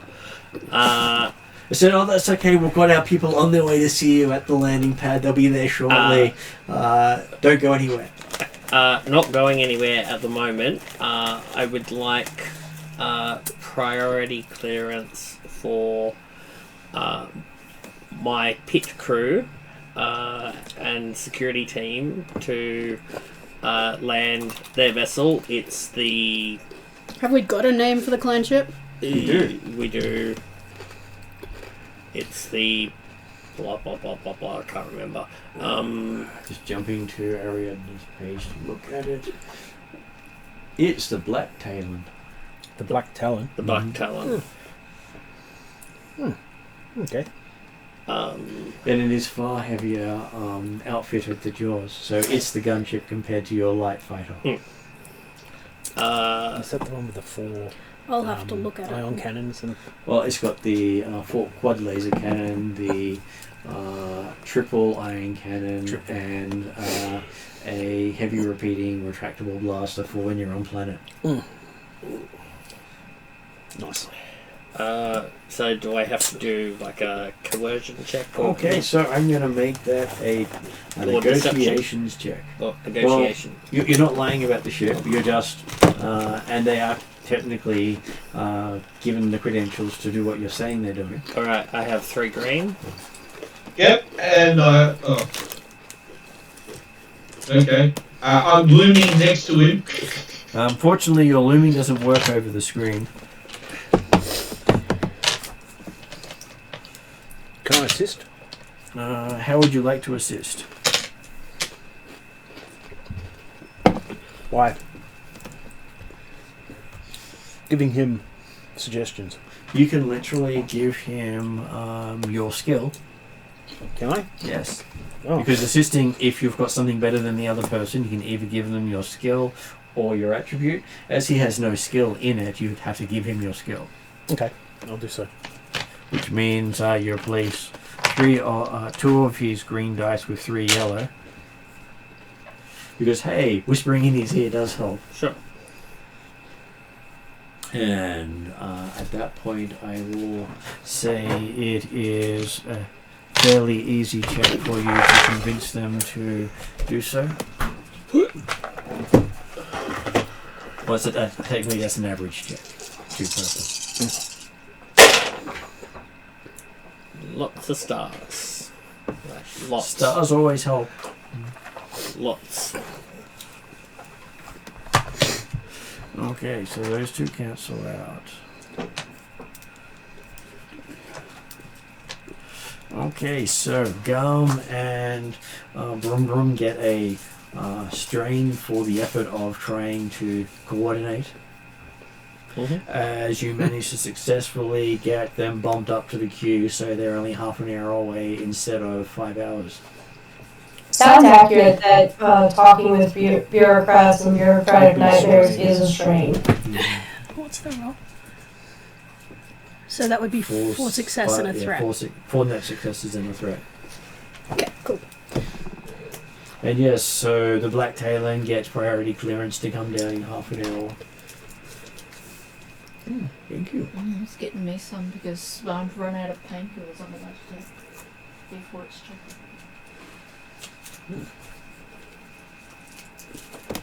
Hello. I'm sorry I got up for chocolate. It was a high priority though. She just feels like he's giving me the slack. You get Come up. on. He's used to me not moving for hours on end. Yeah, I've gotten up like 3 times. Okay, so they get a docking bay. They get to share your docking area because your docking bay is designed for a much larger ship. But hey, you got priority parking. I'm so glad you don't eat chocolate.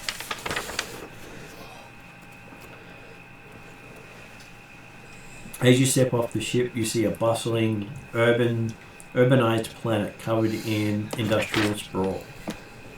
Crowds of people move past the spaceport beneath the ominous gaze of stormtroopers standing on the corners of major streets. The smoke-filled air compels the people to wear decorative breath masks along with their fashionable turbans. What's the legal, what's the law level here? Can we walk around with photoelectric death cannons, or do we, the best you can walk around with is maybe a light blaster pistol, or? Sidearm would probably get you by most points, but anything heavier than a sidearm would definitely get noticed, including some sort of sword would get noticed. Okay. Well, I'll just carry my fast quick draw light blaster pistol and my 2-shot. Just on the off chance that I get searched and the gun's taken away, I'll have 2 shots up my sleeve. Mm-hmm. There's no problem with us wearing clan armor. Armor is less of an issue because, hey, you can simply say your breath mask is built into the helmet. I was going to say breath mask is one thing. No fancy sword. Well, look, I'm very ridiculous it is.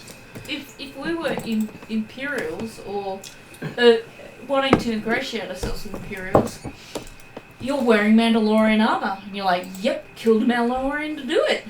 No, okay, I paid a guy to kill a Mandalorian to get me the armor, but it looks good, right? Well, there is Mandalorian clans working with the Empire right now. Yeah, we would not display Starwing Clan because, as Mark mentioned earlier, Starwing Clan is wanted. So we would have things like peelable stickers that we would probably stick over our Starwing Clan emblems. But the colour of the armour doesn't matter. No. If it stands out that everyone's wearing a clan colour, then it's obvious. Yeah. But if your colours are modified or literally spray painted for the day, Yeah. Well, mine's always slightly different shades of blues across the armour. I would presume that we have removable spray paints in this day and age, in this setting, and yeah, we would colour our armour according to any clan that's not going to attract attention. Mine's always patchwork colour. in which case white is the colour that doesn't attract attention. Yeah. That sort of says, hey, I'm pro-Empire. Yeah. Yep. Well, in that case, yeah, I'll have prepared if that's okay, and I'll have used some kind of wash-off spray paint to do a half decent job on making my armor look white, and I'll have requested any other Mandalorians wearing their armor on this planet do the same.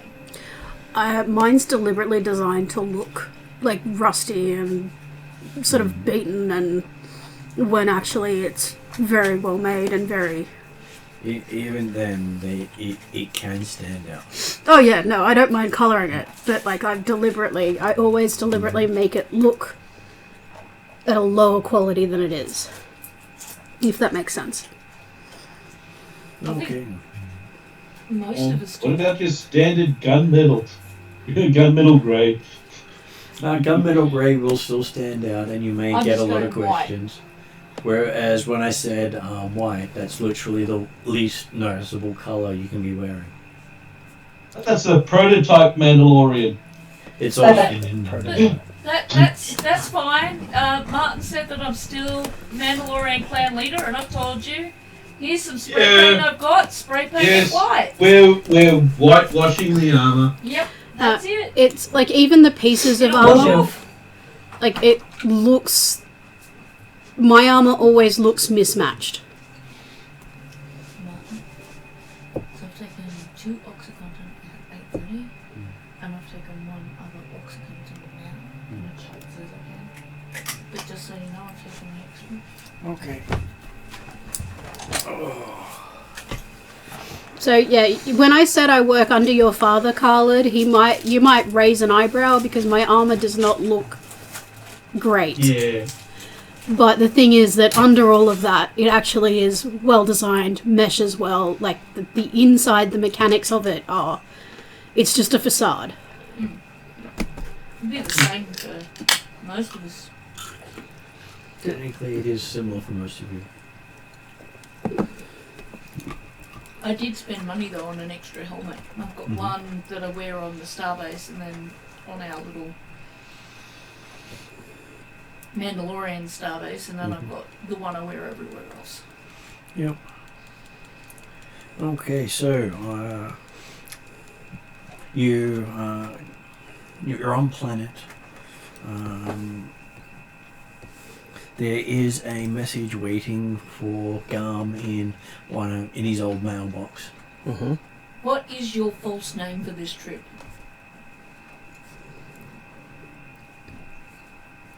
Make it good. A pseudonym, that's the word I'm looking for. I don't know. John Goodfellow. Aw, you're a professor. There should be a Von in there somewhere. No. John Von Goodfellow. Come on. Do we all have false names? You would all We would have all. false We names. should all have pseudonyms. I won't. Well, Because You flew in as your celebrity self. Brum Brum is the exception. And he's such a celebrity because he has Mandalorian armor as well as being a Gungan. Mm. Do we usually know what our names are, or do we just not care? We'll have made them with the ID, and if you have to give a name, you'll have to put forward whatever name you've made up.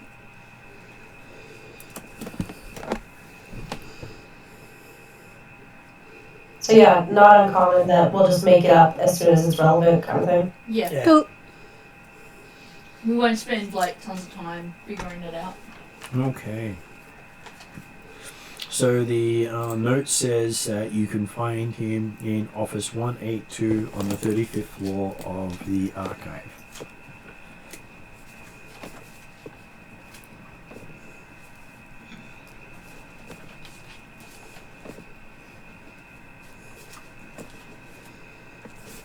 Okay. I'm assuming we'll pass through customs, as it were. Okay, so you've been let through customs without being checked because apparently signatures were all that were required on trophies, toy ships, Posters, you name it. Someone's back. Yeah. Oh, what? Nobody wanted him to sign their forehead or their face? With boobs or something. Oh, you're going too high up here. I was purposely avoiding boobs, but Well, It I'm does going happen. for the PG version of Star Wars. exactly. Boobs. Yeah. That's why I said forehead. It's a perfect place to get a signature. And apparently your ID should get you in the building. Okay. So we will catch a taxi, or Okay. the local equivalent, or It's probably taxis. about 10 minutes walk. Oh, okay. In which case, are we going to walk in the disgusting smog? I've got I'm a following. breather. Well, And we do have rebreathers for those that don't wear helmets as well. Though Gum does have a helmet. I do, but I'm not going to wear it. Okay, so We don't have to walk in the smog if you'd prefer to avoid it. well, we don't need to walk in the fog because I can use my celebrity status to get us a limo. Uber limo. Get one of those fancy long people mover golf carts. But you can't guarantee it's going to go where you want it to go. You might end up doing the celebrity circuit instead. Yeah, no, let's not do that. Yeah, look at that. Very true. It's like, yeah, yes, you can take my limo. And then you're going, but I want to go. It's like, don't worry about that. We'll get there eventually. Let's do the pub Let's not do that. crawling. I think it's not the worst idea, but up to you guys. Sounds like Thailand. Okay, so as you head to campus, because the starport is right on the edge of campus, You notice 2 security guards grab the arms of a tall, scrawny scholar and pull him behind a building, out of sight of the public. He seems to struggle, and one of the guards stuns him with a quick jab to the gut. Do I recognise this guy? Just looks like a scholar of the university. Have we all noticed, or is it... Well, that's depending on any player who's actually paying attention. I'm paying attention. I just don't know what I'm like. It doesn't affect me right now. If it doesn't affect them, then... It bothers me, What? but... No, I'm just... What? Talking to Garam. You're the native here, so is this a North Standard thing? Not a standard thing. Yeah, not really, no. Do you mind if I intercede? No, let's go and have a talk to these gentlemen. Hey fellows, I need some help. Okay, so the guard sort of looks up at you and says, "Who are you and what do you want?" They don't recognise Brum Brum? You called out. They're looking at you. So Okay, everybody. alright. Not everyone recognises Brum Brum if they're not into racing, but hey, Starport control people are.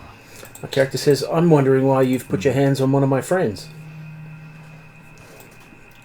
He says, you about to make it your business, he says? You better believe it. Do you want to make it your business, or would you like to walk away? I'd highly recommend you do so. So, would you like to make it a charm or coercion? Can I make it intimidate? That's coercion. Is it? I'll That's make it coercion. coercion. Because that's what I'm going for.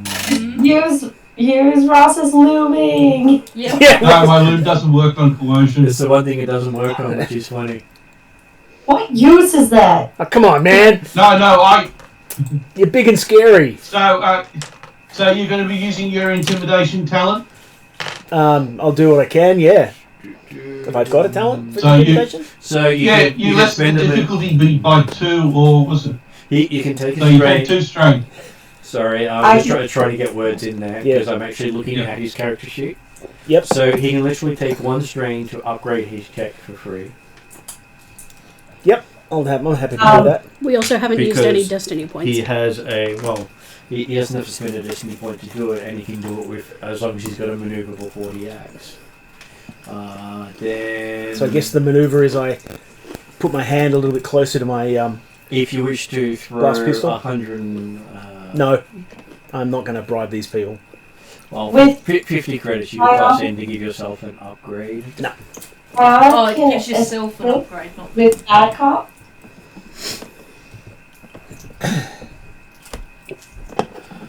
Is this where I make the joke of what kind of coercive influence does a red lightsaber have? One that would have Quite a bit, some actually. bad people coming our way very quickly. As I said, it was a joke. It was a joke. Okay, and because you have 2 ranks in intimidating, you can take 2 strain to reduce the difficulty of telling them off. Is that 3 strain total? Yep.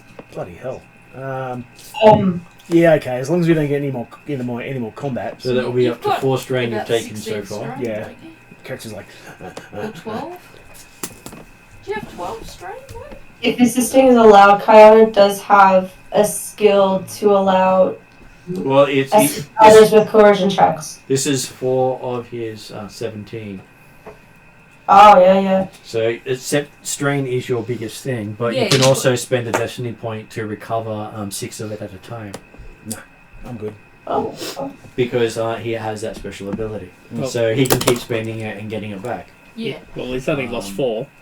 Why get 6 back? Yeah, don't get 6 back. And was anyone going to provide any assistance to him? Because I believe they automatically is. Yeah. So I'm adding a blue dice for that. Presume. Kiana does with bad cop skill. You're gonna do a skill check. I have no ranks in coercion. So what's your Deception. I have a rank in coercion along with that Deception. particular skill. So Deception. bad Yeah. cop My means you make the deception check sucks. I don't yourself, deceive people. and depending on how your Fortnighly check across goes, the you give bonuses to the other person. I can do a check for you if you'd like. What Yes, is your dice pool I have dice. for There you go. Kesley? Yeah. My dice pool is 1 yellow, 2 green, 1 blue. You okay for me to roll Kessler's We can do that, bad yeah. top check? What's it against? Add 2 purple. Okay, so 1 Yeah, yellow, 2 I'll green, just look 1 fearsome. blue, 2 purple. I'm standing at the back and I actually want to be studying the scholar. I want to pass that to Martin, please. He can see the tray for himself. It looks like it's all successes. Okay, so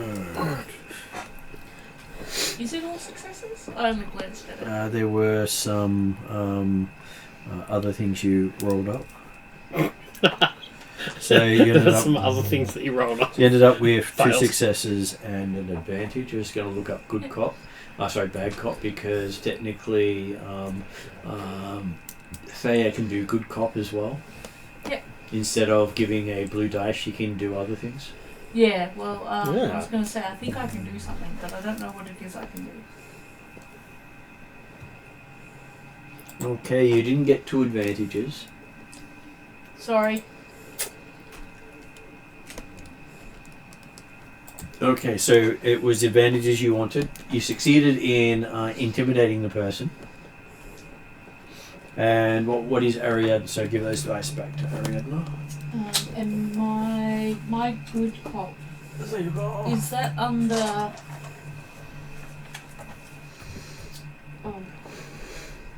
I thought I wrote it down. It is under charm or negotiation. So That's for you, negotiation, 4 yellow. Yeah, I generally use negotiation.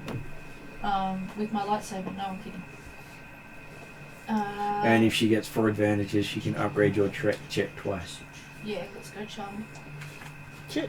And then is that Which is against the 2 same thing purple that or something Diana else? could have done with advantages. So it's 2 purple. 2 purple.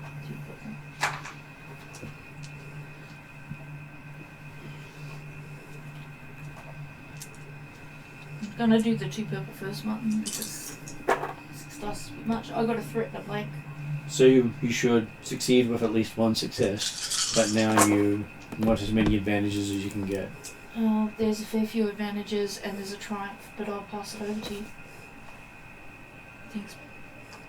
Okay, so technically you can give Peter 2 upgrades for that one. Why don't I roll that for Kesley? So you basically you got 1 net success, 3 advantages, 2 net successes because I forgot the triumph, a triumph and 3 advantages, so that can basically be turned into 2 upgrades. Thank you very much. And is Khalid providing anything? He can provide a blue dice?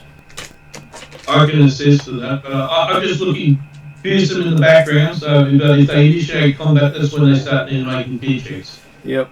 Okay, so here's the dice pool. Thanks to everything you've done. I was going to say, is this where we ask And Mike there's to do the roll? no... There's no purple dice. Is You nothing. cancelled them out, Oh, right, okay. literally. And then you've had 2 people. You have someone succeeded good cop, someone succeeded bad cop. 2 triumphs. 2 triumphs. Boom! You are... What? Everything else is blank. I was going to No, say. no, the triumphs are just the thing that, go wow. So that would We've be got 1, 2, 3 triumphs in the 3, night, 4 2 in the successes, 2 triumphs, and 2 advantages. So Which is why Mike rolls. let's going to quickly look up what conversion has in it.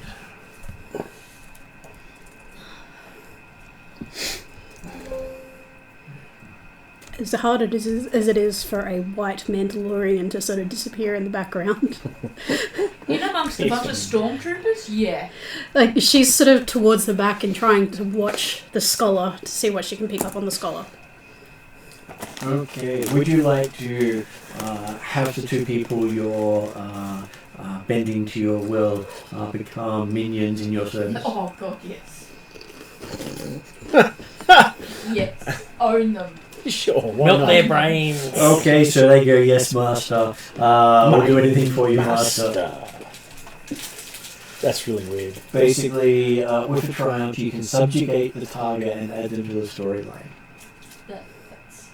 You can choose to do that. Okay. So that's literally, they have now become your willing slaves. My butt monkeys. Awesome. Does this last? Can we like take them where we want them and It lasts until he gets them killed or basically finds some way to make them not want to work I with him. hate this term. So we can't So take them to the appropriate. rebels? Meat shields. Yeah, this is how Meat popsicles. this is how we got the other guy. What, Jax? Mm-hmm. Yeah. So you got 2 new Except recruits? Except it was the opposite. You were being nice. Yes. But now we can find out why they were beating this particular guy up and all that kind of stuff. So this is awesome. Okay, so you find that the person that we're beating up, his name is Sariel, P-S-Y-R-E-L. P-S-Y-E-L. P-S-Y-R-E-L. R-E-L. So he is a wealthy and ambitious fop. Is he actually wealthy? Yes, Wealthy and ambitious what? fop. Fop. Fop? Jeeves and Worcester. F-O-P. Jeeves and Worcester. Fop. Yeah. Okay. Foxtrot, Oscar, Papa. Thank you. Sorry, I was just... Yeah. I've been teaching my kids about fops because we've been watching Jeeves and Worcester. They enjoy it a lot. I haven't heard fop for such a long Yes. time. It's, yeah. Okay, so he's happy to give you guys a reference for you getting into the archives because, hey, he's got influence and power. Now that you've stopped people beating him up for Why were they bashing him? basically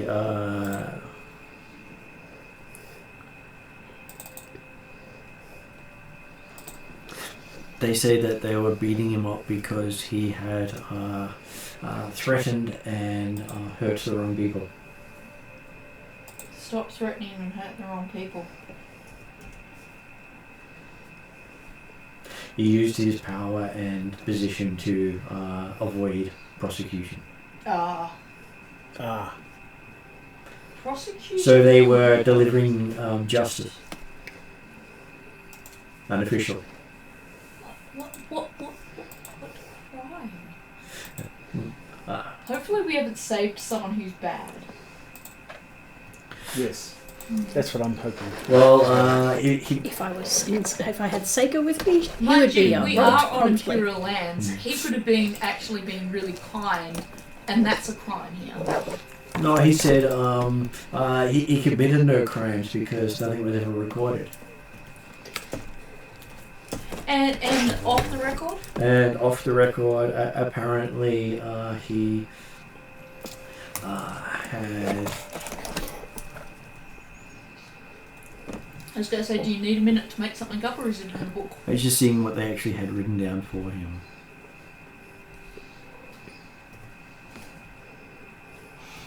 He had basically questioned the Imperial clampdowns on things. And apparently not everyone likes people getting out of prison duty for questioning authority. Mm-hmm. As people without wealth and position go to jail. Yeah. Yeah. I'm not unhappy with the way things are. Alright. Well, using his help. Do we want to use the 2 guards as like entourage for Brum Brum? Well, we will. I'll tell the guards we're heading to the 35th floor, room 182. If you'd like to show us the way. Okay, the guards are more than happy to show their boss the way.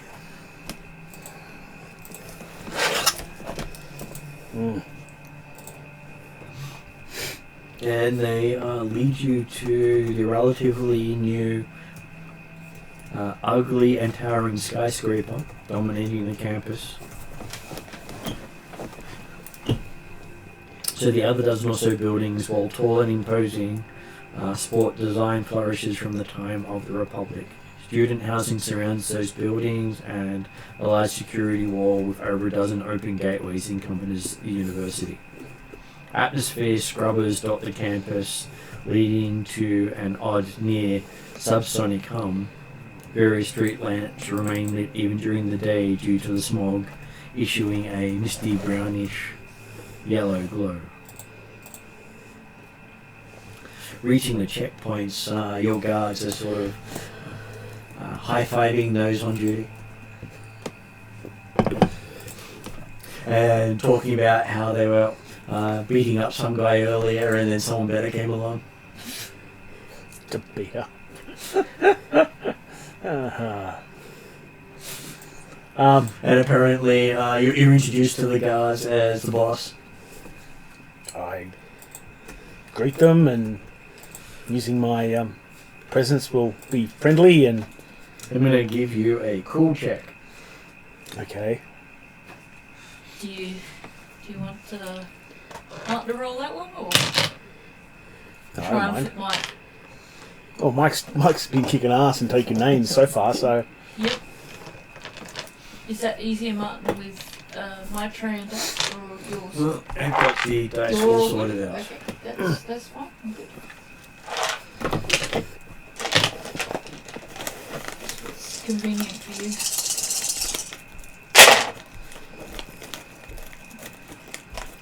Ugh. Not great. Oh, Mike, what happened? All the fuckers just put on the last roll.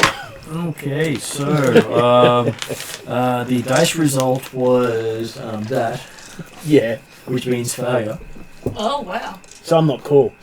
You're not cool at all, and would Brum Brum like to try to charm yeah. them at this point? Sure. What is Brum Brum's charm? Charm. 3 green. And I will flip a who's he what's it. And I'll be looming next to Broom Broom.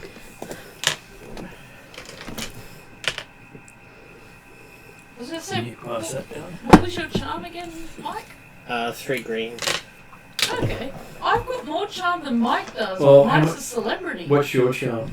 Mine is 1 yellow, 3 green. Would you like to help Mike? I would definitely like to help Mike. So if you can add that to Mike and get a green back.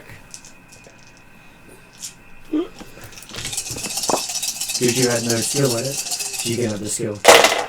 Is this where I do the Are You Ready to Rumble introduction? Here comes Brum Brum! Are any of you racing fans? Yep, so I also give him 2 advantages. Okay, so you end up with quite a few advantages on your charm. They sort of swoon and ask you all these technical details about your fuel intake ratio and it's one net success and 1 advantage plus the other 2 that Khalid adds, so 3 advantages all up.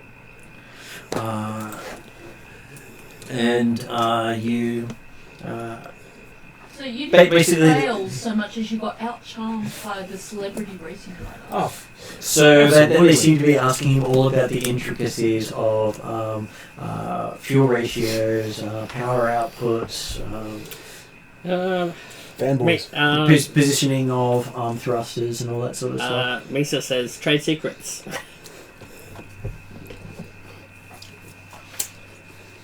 But they each get you to sign all these various stickers they stick on, warning hazardous substance, warning. But they're the only things they had on hand with pens. Yep. As they let you through, because obviously anyone with a celebrity like you obviously deserves to come in. Particularly in a society that you've described. Celebrity runs high. And they do say you should really get those chips checked because, hey, they seem to have had a bit of a glitch. We will. Thank you. Chips checked? What chips? in the cards. The ID for it. Oh, right, okay. ID cards. And you do get they seem to be mentioning to their boss, Aaron Garai, that you've entered campus and he should make sure no one hassles you. Aaron Garai. Okay. Was that the name that sorry, was that the name of sorry, my brain keeps blanking out on words. Security. Head of security or Head just of security? security. Yeah. And it's a name that is familiar to Garm. Oh, really? Yeah, you know how you have those people who just rub you the wrong way? Yes. So this was the most bootlicking, fornicking fellow student in your class. Oh, really? He actually went here, Yeah. and he just. Sycophant. And apparently you when you got into the army, he got into Imperial security. So you believe he actually bragged about how he got posted to ISB. That's unwise. Hey, some people aren't wise, Mm. but when they're basically lording it over their fellow students. Surprised Would he's still head of ISB anything. Would ISB have anything to do with campus security, though? Depends on how many people he annoyed. Ah, Yeah. true. Yeah, True. he's being promoted here. You Yeah. know. Promoted in Yeah, italics. in apostrophes. Get him the hell away from us. Okay, and not long after getting through the checkpoint, you see a wiry man with a shaved head and cybernetic brain implants approaching, wearing a dull grey and semi-official suit, personally tailored. Why do I Obviously, feel like this guy is based off someone out of Andor? he smiles pleasantly as he comes up to Brum Brum, sticking out his hand.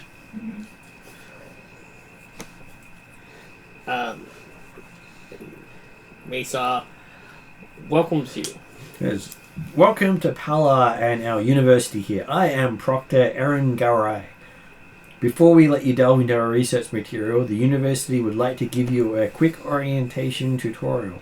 I know it sounds tedious, but we have to do a certain way we like things done here. Misa says, sure, let's go ahead. Okay, so he begins his briefing in a small lecture hall not far from where he intercepts you. Okay. He pulls out a number of data chips and gets them ready to line them all up. God, I wish I had enough force powers to go. We've already heard your entire lecture. Move along.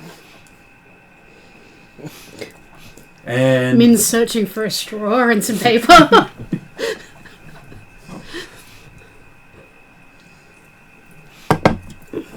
okay, so a holographic projector starts to come up with showing the layout of the archive and starts showing all the emergency exits and starts going through the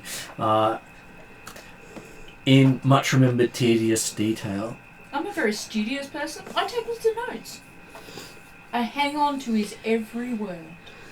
Min's looking for escape routes and I'm just wondering whether or not if anything's changed. Just, oh yeah, know that. Yeah, know that. Know that. Oh, that's a bit different. Looking at it, they seem to have upgraded security greatly. Ooh. To the point where if you hadn't gone through the checkpoint, you probably would have been shot. Ooh. Okay. They take their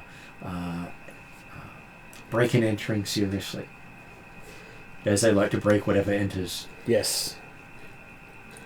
And he continues on with Pala University is a major centre for advanced learning in the sector.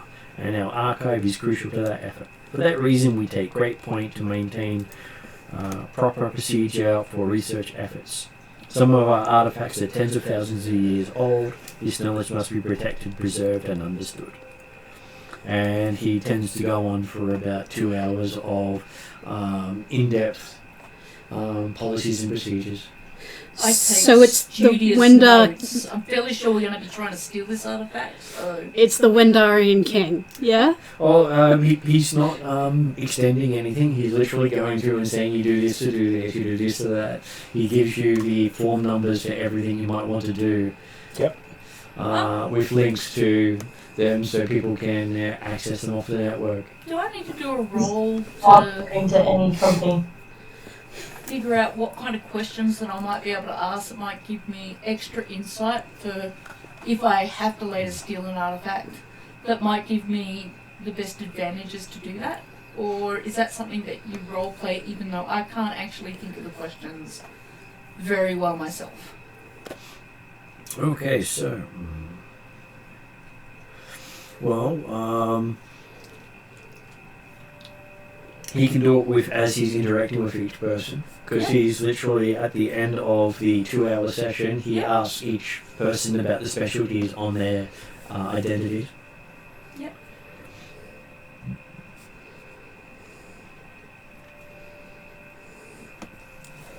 So he's going to start with Min going around the table.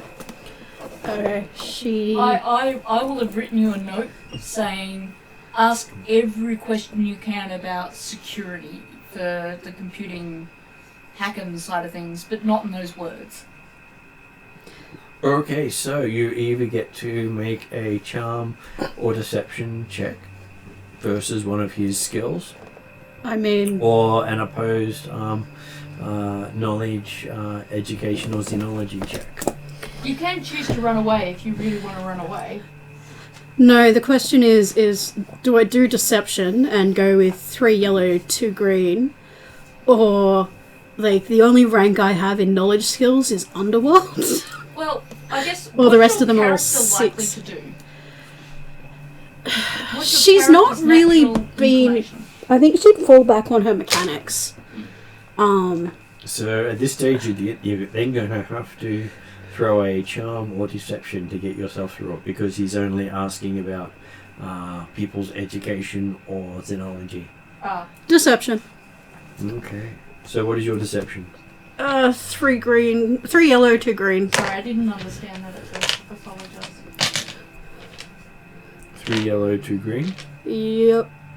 Do you wish to upgrade? Hang on, no. Yeah, 3 yellow, 2 And green. I look, yep. And I move in the background. Do you add anything for looming or just 2 advantages? It's just 2 advantages. To either to any charm, deception, or negotiation check. Carla, Thea means this in an utterly platonic way, but I am greatly reassured So that does, you will always be you want to looming roll in the yourself? background. Yeah, I'm with. Yeah, Do you want to risk with there. Yeah, I think I'm like it's deception, so I'm not pointing out. I'm talking about. I'm talking about what I know, but phrasing it as something I've learnt through an institution, as opposed to me picking it up because of me. Okay. Well, getting a triumph doesn't hurt. Excellent. Why we have night roll? Okay, so you got a triumph with 2 advantages and you failed. Wow, a triumph and 2 advantages and you failed. Is that because a triumph isn't necessarily a success or not a success? A triumph is an interesting thing happens on your side of things. But it's not necessarily a success. It's not a success. A triumph doesn't mean success. Yeah. Okay. Seeing... Though you can make him think of you as trustworthy, just not particularly bright. Happy to do that. Yeah. So you failed the check, and he says, "Yeah, he knows why you're here. You obviously have a lot to learn." He says, patting you on the shoulder. And he pulls out his data pad and starts writing in "lot to learn" in big letters. teacher's comments. Quick question. Virality of learning prior. Maybe other university is faulty. Veracity, is that what you meant? Yeah. Okay, so goes round to Brum Brum. Does Brum Brum wish to do a charm, or a deception, or an education, or a xenology? I'll do education. And what is your education check? 3 yellow, 3 green. Are you upgrading? There are 3 points Wow, left. you were educated. Yes, I am. Sorry, that was to there. Both questions were at the same time, and I just You answered one. answered one. Sorry. No, that's all right. No, I will not. Okay. Upgrade. Correct.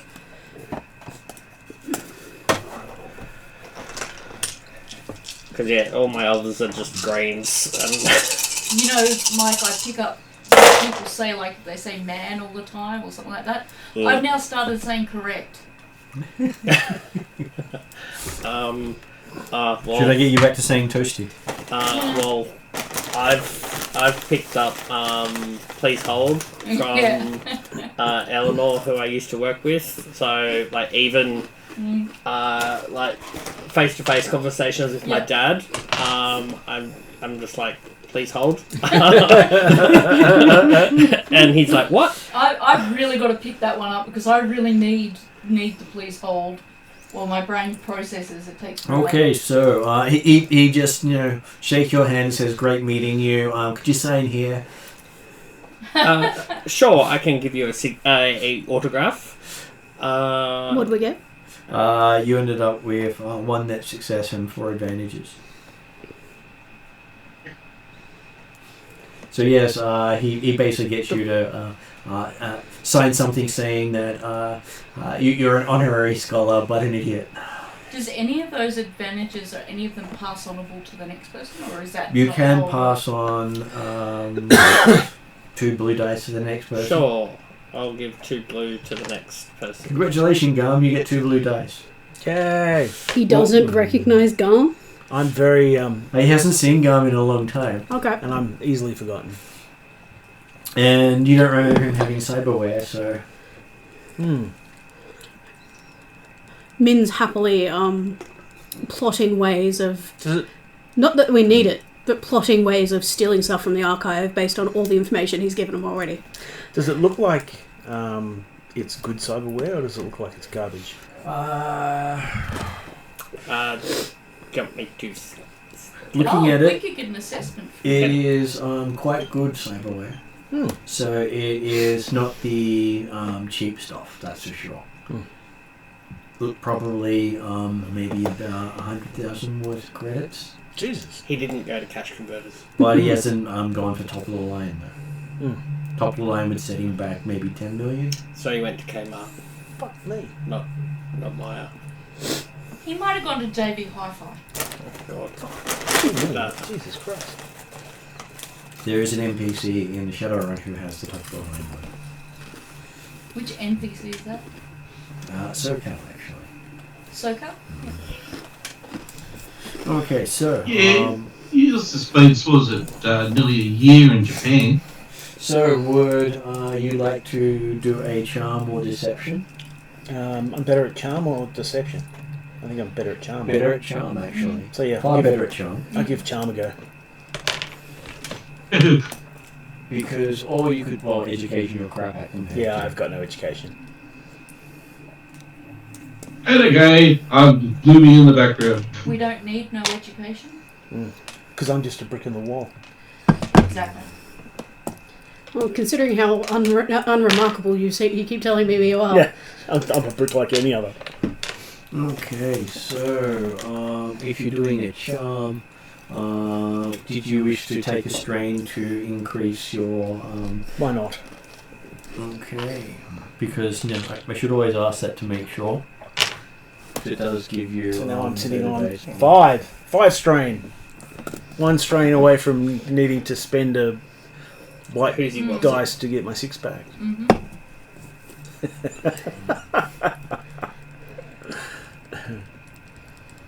Okay, so if you get a triumph, each triumph also counts as 2 successes for you. Oh shit! Really? Because of charm specifically is your forte.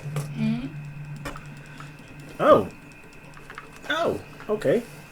And you got the blue from. Actually, I might replace the purple with a red because of the familiar connections. So he's starting to look a bit funny at me, is he? Well, he might have some suspicions. If you succeed, no suspicions. If you fail, he'll probably identify you.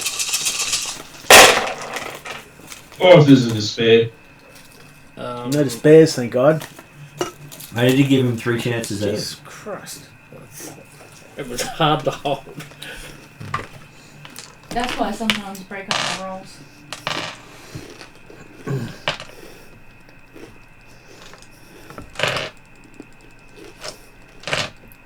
So, that was not so bad after all. 3 successes and 2 advantages. And also my 2 advantages as well. Sorry, make that 4 advantages. Thanks, Ross. And he does say, you seem to know what you're talking about. And he starts, writing this glowing reference about how they should recruit you. Mm. And you would be a great asset on campus and all this other stuff. You see him writing directly in front of you. 3 gold stars. 3 gold stars. Nice. Okay, so we move over to Thea. It doesn't matter whether I do education, xenology, or charm. I get exactly the same. 1 yellow, 3 green. Though, considering the others have seen the dice rolls, he is worse at education and xenology than he is at charm. Okay, alright. So he has a better dice pool to break a charm. Okay, so I'd be better off doing an education roll. You would. So that's 1 yellow, 3 green. I feel. 1 yellow, 3 green. And you're up against. I was trying to decide if I should upgrade, but. Well, because the others already know what the dice pool is, having seen it, it is 1 red and 2 purple. Well. So you can choose if you upgrade at that point. Well, my thought was if I upgrade, then I don't get rid of the red, or I prevent a second red from being added. But my brain couldn't process how that would actually work if we know the dice pool already. Well, because you know the dice pool, I don't mind if you upgrade. And does that put the red? No, it would change one of your green to a yellow. And how many? You have 4 available. We haven't used one yet. Yeah, we haven't used one. So Well, you have, and I've used 1 in return. I'll Okay. upgrade if that's okay. That is okay. Nobody else objects? No. Technically, any player can say they upgrade. It's does- basically it's up to them to choose not to if someone objects. Does this mean I hand my tray over to Mike to roll? Up to my you. stuff? Oh, Up to you. I believe in your capacity. Oh! Triumphs? Or A. Atron. Okay, so looking at that. I just don't want my dice to hang out with Martin's dice, because if they hang out, they get influenced by Martin's dice. Okay, so that ends up being a triumph, a success, and 3 threats. So you are squirming through the whole process, taking 3 strength. Is that because I'm pushing my luck with the education? But you do come up with quite a few amazing points that even make everyone else sort of sit back and go, really? She's smarter than we expected she was. And you basically hit what the speciality of the campus is, to the point where he has also given you 3 stars and says must recruit. Apparently knows more than they do. So what is the speciality of what the campus does? Is ancient artifacts. Oh, okay. So knowledge of said artifacts, knowledge of races and all that sort of thing is the specialty of the campus. Which then brings us to Thank you, Mike. Kayana, and I'll do Carla last because he's looming for everyone. That totally fits. Yeah, I was gonna say. That only works if it's a charm or that. It doesn't work with education. I know, that's why I didn't give the bonus. Yeah. Doesn't mean you're not looming, but it just means it gives no bonus. Yeah. In my fellow player's opinion, my education is 1 yellow, 2 green. Is it worth going down that route? What do you guys think? Well, his is 1 red, 2 purple for education. So it would be a fair match. Well, so if I could do that, but I would like to upgrade. What was his charm and what was the other one? Deception. It was. 2 red, 1 purple. And I'm going to say that So he's much better at red. Thea adds in with her advantages some blue dice. Thank you. Because you did get some advantages after all. I think that is the... No, sorry, I forgot the 2 purple. Yeah. That is the dice pool. Come on, Mike, don't let me down. I'll come up to. No pressure on Mike. I know, right? At least it wasn't a despair. Yeah, well, there is that. Yeah. Anytime it's not a despair, you can count that as a win. I'm just gonna sound real dumb. It's fine. Okay, so you got a basic success with an advantage. I'll take it.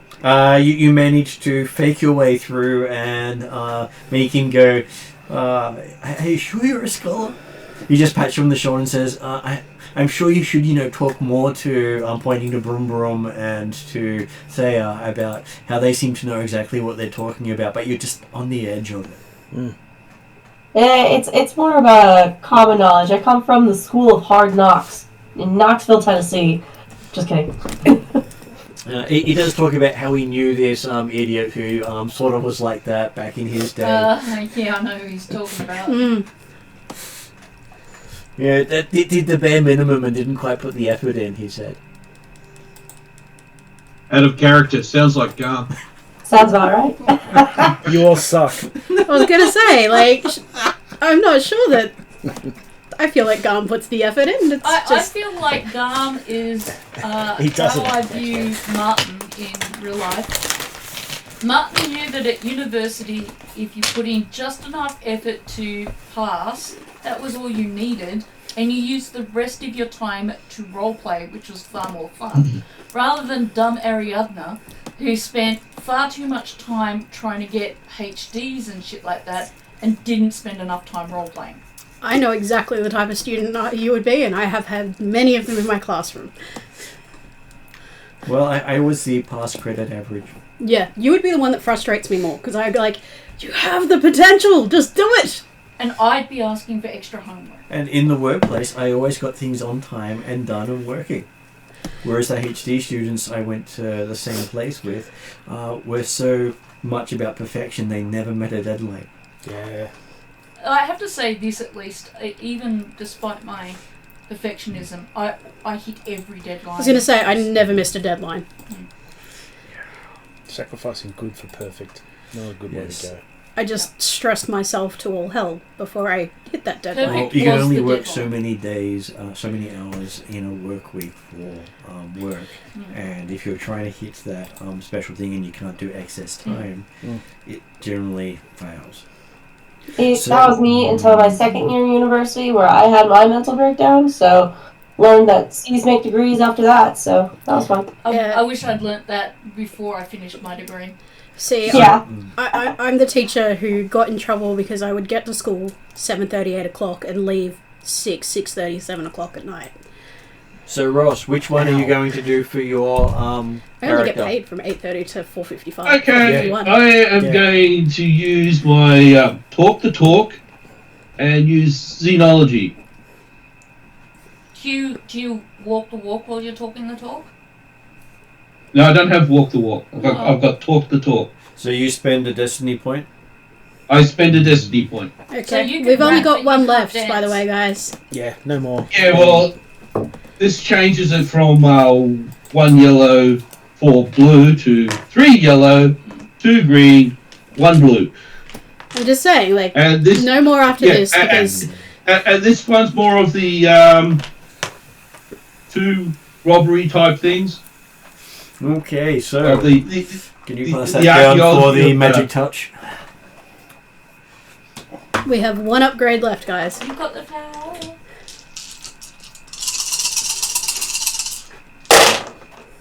Oh, boom. The Indiana Jones. So there is a triumph on there. So that goes away. You really are triumphant, Mike. How many triumphs is it? From That's Mike, Yeah, I only got one. tonight. So there's 6 tonight, 5 from Mike. that is 1 triumph, 3 net successes. And hey, he just looked so shocked at how well you just seem to know the cultures and different alien species compared to everyone else. He also gives you 3 stars and a thumbs up How woo. And a smiley face? and a smiley face, Smiley faces make and me also gives you his personal contact number in case you need help. I love that that 2 out of the 3 bodyguards did better, or got better reviews than 2 of the teachers.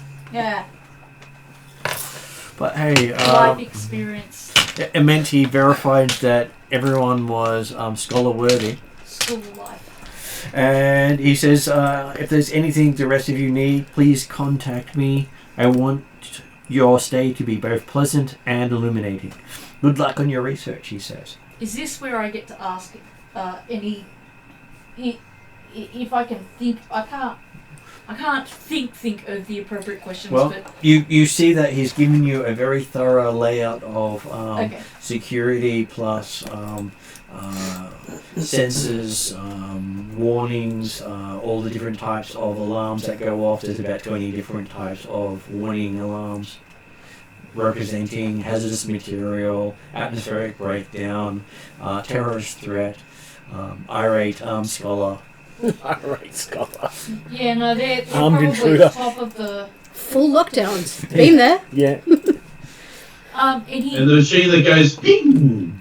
any clues to, like, you know, we're newbies? What if the dumb one accidentally sets off one of these? Is there a way around it quickly outside of calling you to come and help? Well, he does say that he has overrides, so if you call through your mistakes, you'll see what he can do. Very much appreciate that. We like the and I kind of side point to the dumb one, but sometimes their initiative kind of outdoes their capacity. And he seems to have fixed all your entry chips, Oh, nice. because apparently whoever's been looking after these for you had made some mistakes. And so fixed our IDs. Yeah. ID. You do remember he is that OCD-like person. He'd been doing that during the whole briefing. Who was the person who scored low on the like got the Lois? has an education that needs more proper education out of the characters?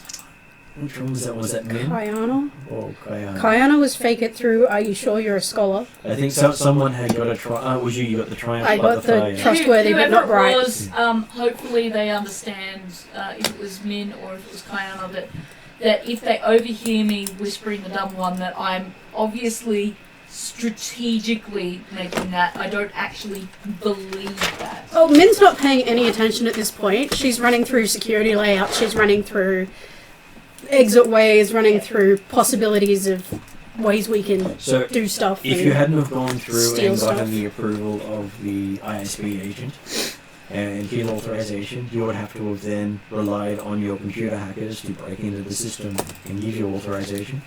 So, is it no? I'm sorry. Well, Aaron Gary Yeah. was also the ISB and old school chum of.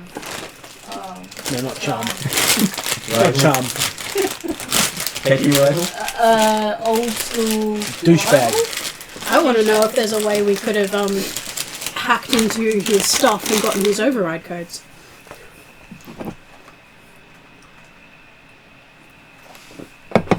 Okay, so getting a escort to the entryway. Your friend said I'll wait outside because they're not authorized to enter the archives. Gentlemen. In contrast to the bustling city and campus, the tall, ominous archive building remains still and silent as a tomb. Noise suppressors keep the scattered conversations muffled, the lights remain dim, and the scent of dust and ancient things permeates the otherwise perfectly filtered air. So, no fog whatsoever once you step in. And seeing the map of the archives, it has over 100 floors, not including the basements, with its own power supply, computer cores, high security storage units, prison rooms, indoctrination and training facilities, and underground tunnels. Why is always indoctrination? I am noting the underground tunnels. Why do they need indoctrination? Yeah. Okay. They got prison cells here. The store alien was for study. Ah, Mm. okay. That makes sense. And apparently it has a high number of droids that manage the archives. So people can't access the shelves directly. They have to send a droid with requests that get logged into bureaucracy. And it has many decades of data. It's a shame we couldn't ask Aaron how to bypass all the bureaucracy, because he'd probably look at us with shock and go, why would you want to bypass the bureaucracy? But gosh, it'd be nice to know how to bypass bureaucracy. Well, you take the turbo lift up to 35.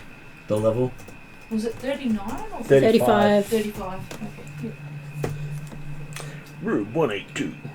And when you enter the room, you are greeted by Asher warmly as he picks Garm up. Yeah, in a hug, and says, "So glad you got inside. I've been going out of my mind waiting for a chance to share this discovery. I have a feeling about this. It's not talisman. It's not just a piece of jewelry. It's special. I know it."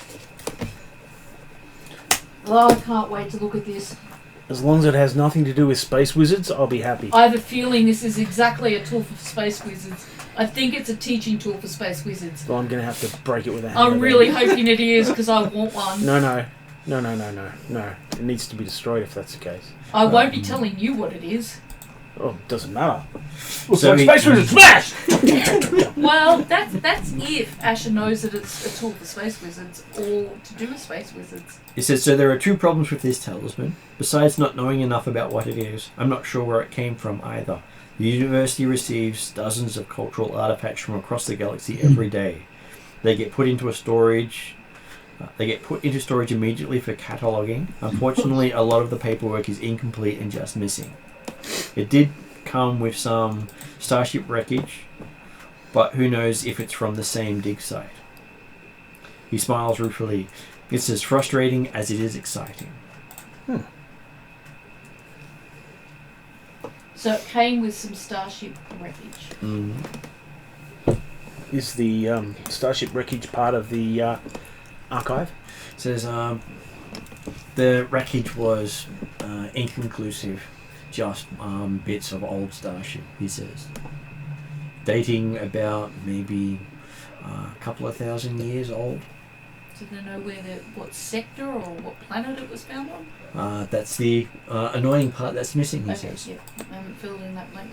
Okay, so the first thing he brings out is an obviously Mandalorian helmet that looks to be quite a few thousand years old. Do I know or feel like it would be worth establishing a relationship with this guy to even tell him that's Mandalorian? Well, Like, do I feel he's like a trustworthy? it resembles each of your helmets. Oh, okay. So it's like it's. Not Does he look at really- our helmets and make a thing, or should I just point out the obvious? Well, he does say that this shares a lot of similarity to what you're wearing, though it doesn't appear to be as well made. He says, tapping on it and saying he believes it was sliced in half, showing you each half. Very Beskar. And it looks as if it was sliced right down the middle. Does the armourer slash person who knows how to do modding and stuff like that want to take a look at the metals and the I was construction? actually going to ask with my training, would I know anything based on this? Does it give me clues? Do I have a history of where it might be? It does date the helmet at about the time the Starwing Clan was based out of the Elrood Sector originally. When we were based out of what? The Elrood Sector. Elrood Sector. Is the helmet capable of, well, was it capable of data storage? Looking at it, it doesn't have any tech in it at all. Oh. Do you know what metal it's made out of? Made out of simple starship metal. Not even great composite. It's heat resistant, but not heat proof. Based on my reading of the book from the founder, can I determine anything about design, look, materials? Do I remember any history that I might have read? Well, with all of you looking at it, it does look as if any of its tech may have disintegrated over the years. If it had any, it's what would have normally been its visor part that you could see through is gone. So it obviously didn't last the time. But the shell of the helmet has survived, just none of the rest of it. And when you said it was based around the time of the Elrood Sector, and you said it was ancient, It is the similar design to what you've started using again, as it is a design based on the founders, not the Mandalore. and we've just got it at thousands of years, rather About- than... You think about 1,000 to 2,000 years, hard to tell. Okay. Because there's no exact way to date it without carbon dating, and even carbon dating doesn't mean that's the time it was damaged, that was the time it was made. Well, in the interest of good relations, I'm sure Khan wouldn't mind if whichever one of the Mandalorians wanted to. I'm happy to do it, but if somebody else wants to do it, give the good Professor Asher confirmation, at least, of the information that it is Mandalorian and so on. Does anyone know I'm that? happy to give any information I have. Okay. I'm going to put the helmet on. I'm just like, Yeah. and it is missing the a middle line about as wide as a lightsaber. No. Okay. Take it off. Ah. A lightsaber or a dark saber? Lightsaber. Okay, so possibly a Sith, or because it was Sith Wars. I'll look at the professor after introducing myself as I guess I have to come up with a name.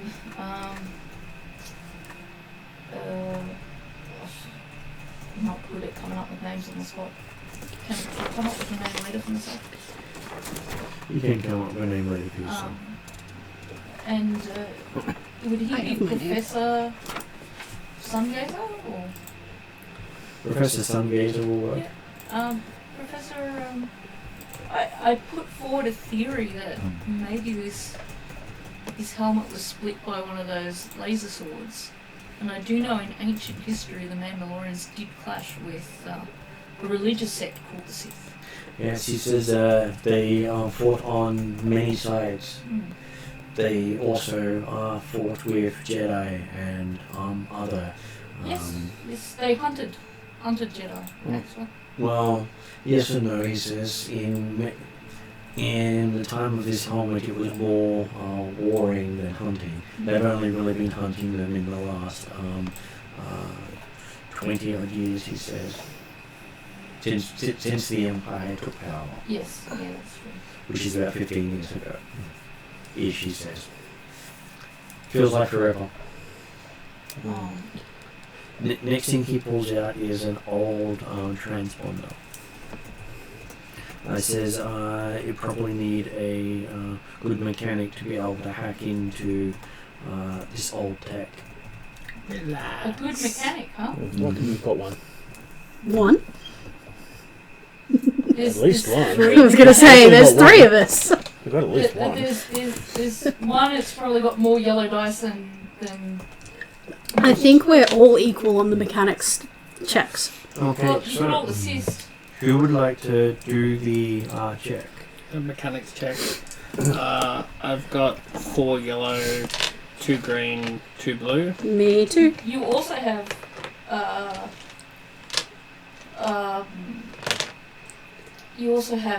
kind of like you're more traditionally the mechanics person, whereas I think we'll be looking to Min for more the armory type side of things. I'm just looking to see if I have a talent that would help with this. This I one's don't know my specifically a talents well enough. starship part.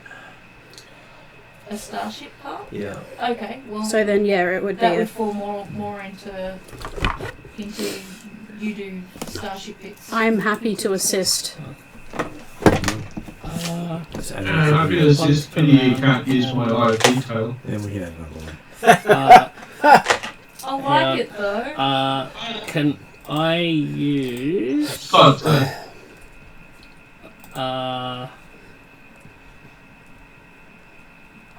I will use Master Artisan? Artisan? Sure, that. I'll take 1 strain to reduce the difficulty. Give me back a purple dice. And look at that. Dude. Before I even roll. You can do it! Yep. Boom! And a triumph on that one. Yeah, can't be unhappy with that. Okay, so taking out the bad dice. The remaining bad dice. Okay, so that ends up being 1, 2, 3 net successes, a triumph, and 6 advantages. Shit. So looking at it, you seem to be able to hack into it pretty easily and pick up that it was a transponder for a ship called the Astral Jester that had been in transit near the deep core. Sorry, what was the ship called again? Astral Jester. And it was in orbit near the wood. Where? Deep core. Deep core. Not a place many people go because the stars are so close together. Deep core. Yeah, lots of black holes and all kinds of unpleasant shit in that area. And next thing he pulls out is report notes on the acquisition of these artifacts 4 years ago. It's an actual recording, and you have Lieutenant TK575 reporting. All useful cargo has been confiscated and added to our stores. The smuggler has been judged and sentenced. No. You then hear the sounds of blaster fire. All other cargo, a transporter, helmet, electronics, and some sort of necklace will be delivered to Iriadu. Nothing else to report. So obviously it had been taken by a smuggler. Okay, so the next thing he pulls out is an ancient droid control core. This would be a core worlds check for someone. Ancient droid? Yes. Core world. Core worlds check. Oh, okay. Here's something I do have. I've got 6 green. Yeah, that's where I'm at. Sorry, we're talking core words. Yeah, on the right-hand How side. many white None. force points? Well, There we've is got one. One. Yeah, we don't we not, but don't we Yeah, leave the last yes. one? Yes, I've we got do. 4 green. Yes, we do leave the last one. I'd say So I can't use talk the talk. no. So has anybody got more than 6 green in Core Worlds? I've only got 4. No one will have more than 6 green. Because 6 is the maximum. you But can does have. anyone have any training in? Yeah, that's what I was thinking. Like, has anybody got training? I only know the criminal side of that, but I have to use a destiny point to activate it. Okay, so... And that's What- only if it was What criminal. about Kesley? Cayana, sorry. I think because we're all outer rim, none of us have ever actually trained in Core Worlds. Sounds like something we might want to do at some point. Yeah. Well, at least one of us. Well, each skill has a use. Garm doesn't have one. I don't think I've got any of the Core World, like anything like that. Looking at... is this Kayana? Surely I should have used pre-game the spend Garm has 1 yellow, yellow. 2 green, and 1 blue. So, Sounds like Roll Farm then. so if we just add... So Garm can choose to, if Garm does it with help of Yep. Brum Brum, Yep. he can take 1 strain to have I was going to suggest that. 2 yellow. Cool. So that's 6 strain. I'm now up. Unless we regain a white point, you'll be regaining that strain just before we end game tonight. So well travelled adds a blue. And then we have the difficulty of knowing about this is a hard check. So is that 4 purple? No, that is hard is 3. But I'm spending a point to upgrade one of them. You're always spending those dice to fuck me over. Why? Because He's helping us. by the time it's you doing it, it's the only time I can actually upgrade it. Because you don't need to upgrade. Oh, New question because I missed it from my notes. Where are we talking again? He pulled out what? What was the question there, Kessler? I missed for my notes. So the professor pulled out what, and we're checking. Ancient Droid Control Core. Yep.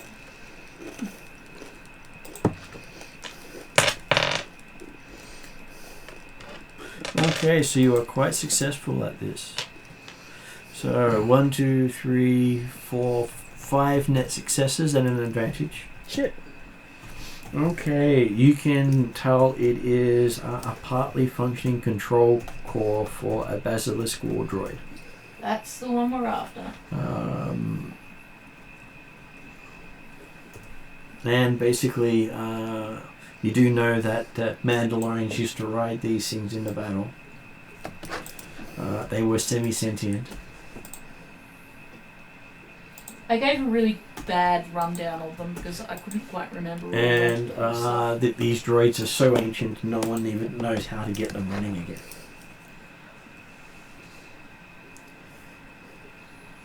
But this may provide some of the code you're looking for. Okay. Well, I'm explaining this along with Brum Brum. Okay, so the last thing he pulls out is a rough teardrop-shaped stone chip, about 2.5 centimeters long, with distinct but unrecognizable carving on one side. And to Kayana and Thayer, it seems to glow.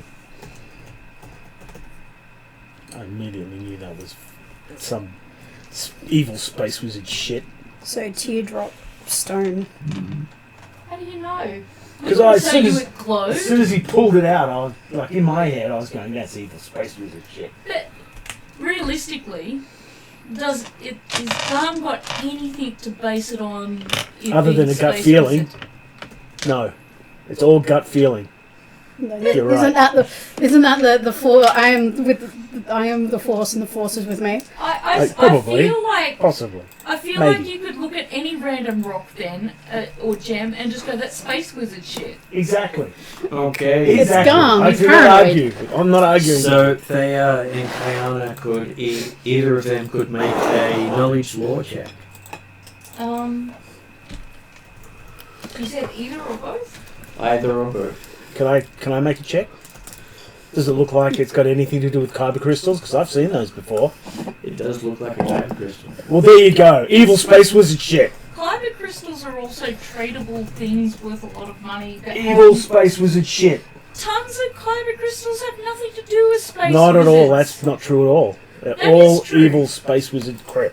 Isn't it true that kyber crystals are used? for Yes, things? because we've talked. Like I've just seen a whole heap of power supply systems that have kyber crystals in them. Yeah, So that's- you've just had an that- education. That's like, evil space wizard power systems. That's all. That's fine, gum. So, Kayana has 2 yellow, 1 green. What does they have for lore? I only have 1 yellow, 3 green. Oh no! Wait a minute. I'm looking at xenology, not knowledge. Look at lore. Law. Lore. You have 1 yellow, 3 green. Yeah, 1 yellow, 3 green. Yeah, it's the same. I've got 6 green. Me too. So, with my 2 yellow, 1 green, is that almost better? If they would then, like, give me a blue die?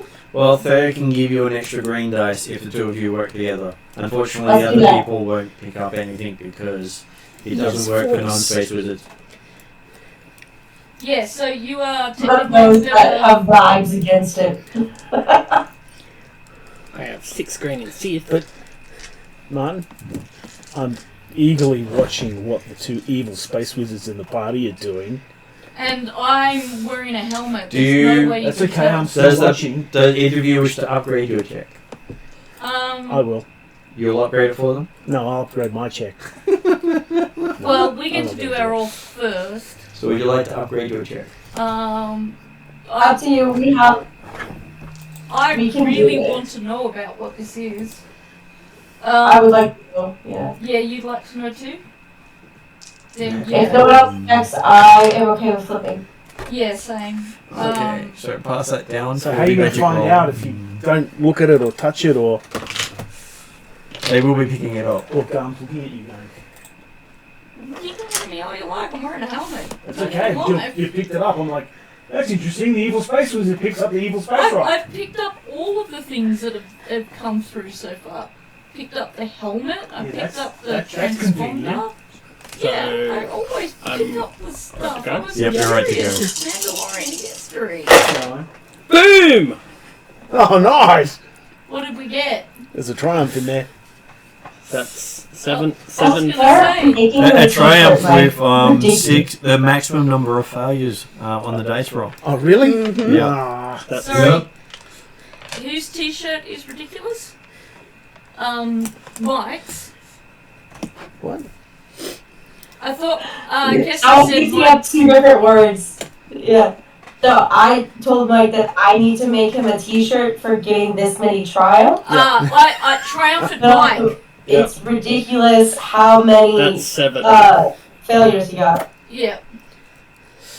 How many failures did you get? 4 net failures. Any A successes? triumph, or 3 net failures, a triumph, and 2 advantages. Shit, so no successes. Okay, so you do get a feeling that this was a necklace once worn by some powerful force user.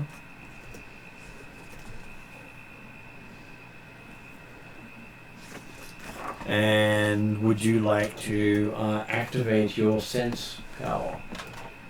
I guess that question is to me. Yes, it is. So what do you sense? Is this a very dangerous place to do that? Well, With Gum staring at you, maybe. The question is, are we likely to have any force users in the area that will pick up the fact that you've used it? well, you are. This is potentially the key to why you're here. Yeah, I know. Yeah. Um, they can't be everywhere, can they? The answer is yes, and I'm doing the dice from my dice box. Okay, so for you that is 3 white, 3 blue, 3 yellow, and 3 purple. Sense force, was it? So it's 3... Sense is the force skill. It was 3 white, 3 blue, and 3 purple? Yep. Sorry, I got green out automatically and confused myself. And then you said 3 purple. Yep. So, 3 yellow, 3 blue, 3 white, 3 purple. So what do I see? What's going on? Basically, say, close your eyes for a moment. Well, you don't because I'm wearing a helmet, but yeah. So you pick it up. I'm invincible. I'm just looking at it. Damn it.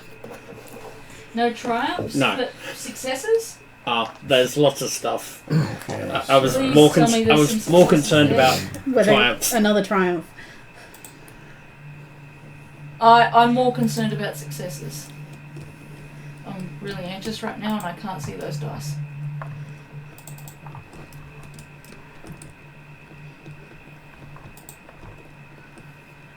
Because using my sense in this Okay, places. so you managed to get some success, and Some you can success? some success, and you can actually spend the force points to gain some insight. Okay, can you tell me what the outcome was? Because I can't see that. It at all. is one. It is a success with 2 or 3 advantages, 2 white and 1 black. So 2 white and 1 black. Yep.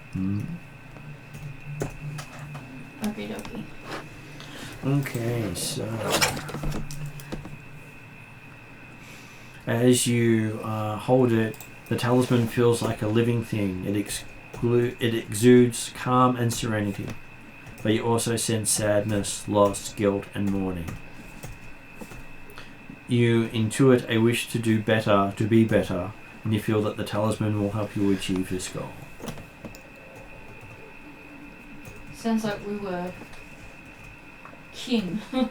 And with the extra points put into it, you get a vision. You find yourself on a stone dais staring at a hidden safe emblazed in the floor. The holocron sits nested in the safe center. The safe's lid, a stone block the size of an astromech droid, lies off to one side. The dais stands in the middle of a large chamber made of dark stone, perhaps 30 meters wide and just as tall. Stone walkways arcing circular patterns around the chamber. Even as you lift the stone back into place over the hidden safe, the chamber shudders and you hear distant explosions rumble. You turn to your students and the crew of your starship.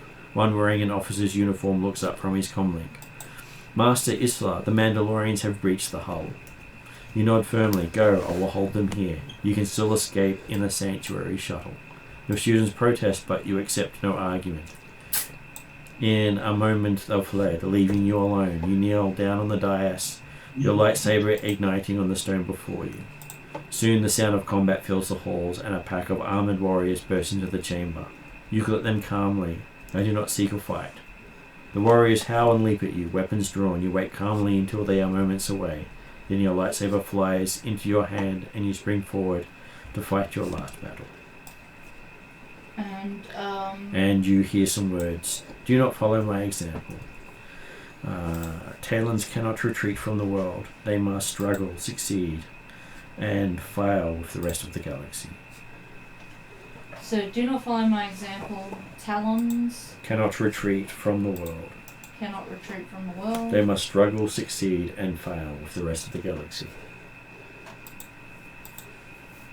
So someone knew about my plans to hide away from the world.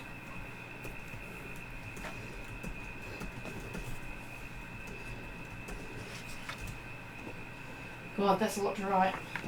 They must struggle, fail, and succeed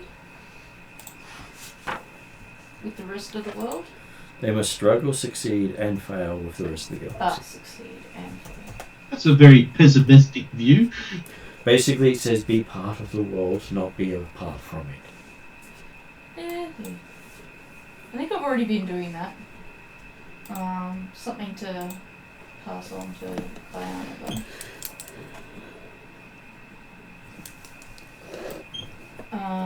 What colour is the lightsaber? That you're not sure. Okay, I was just You, curious. you didn't actually remember seeing the blade. All you remember is that it ignited. Curious if it would tell me anything about the bearer. But that's all good. Okay. If he was hiding Force-sensitive children and was attacked by Mandalorians... Mandalorians attack each other a lot. Okay, so the fact that he's a Talon is not a... I was just trying to get my head around it. So if it was like a few hundred years ago, Mandalorian clans would fight each other, and Mandalorian mercenaries contracted to hunt down a Mandalorian Force user would do so for the right money. Okay, just getting my head around it. Because I had in my head that they were Jedis, but no, they're... No, it would have just been a Talon of the clan. Cool. And a Jedi or a Sith follows the religion Jedi or Sith, whereas a clan Talon would follow the Mandalorian code, basically. They just happen to be a Force user at the same time, so they're not evil or good as such. I haven't played enough for my head not to go Force user Jedi Sith. Yeah, no, that's just why I'm explaining. Then you also get a name of Val Isa as the Val? As the Talon you're connected to. Isa. That was her name. Isa, yeah, because they said master. How do I spell? BAL space ISA. ISA. Isa. Yeah, okay. Because I wrote it all wrong when I wrote it up top. Okay. Well, I guess the question in my mind is how are we going to get hold of all of these, but... Okay, so you are in a university campus that has records and archives dating to the Old Republic as a research place for various things. So it could be... So you do happen to have some computer specialists with you and access to the computer system. Yep. When we're not in front of Mr. I mean, it doesn't hurt to research things in front of him. We particularly want to research the ship, since we know the ship's name. We want to research, because they didn't know where it came from, so we figured out that it was the astral jester, and it was in the deep core. So that might give us a place to start in terms of, well, it gives me a place. You've got two ship names. You've got the Sanctuary and the Astral Jester. Oh, where did the Sanctuary come in? In the Vision. Oh, okay, so, sorry. I missed Sanctuary. So it might be we can also research the Sanctuary and see where it last was, because that'll tell us where. I mean, you could also research Valissa. Yeah. You want to research that very carefully, but yeah. Yeah, I'm just really good computing people. I'm getting a list of the things we want to find out. I'm just double checking. Thea got this vision holding the necklace. As far as we know, none of us saw Thea experience this vision. She hasn't shared it with anyone. Not yet. How long did the vision last? So for her, it felt like it lasted half an hour, but in reality it was split second. Did she see any clan symbols? No. And this would be information that I wouldn't pass on in front of the professor. I would just look at the talisman, amulet, necklace thing with the same curiosity and space of time that I did for everything else, and then I would hand it back. And I would proffer up, my same sorts of theories about Mandalorian culture.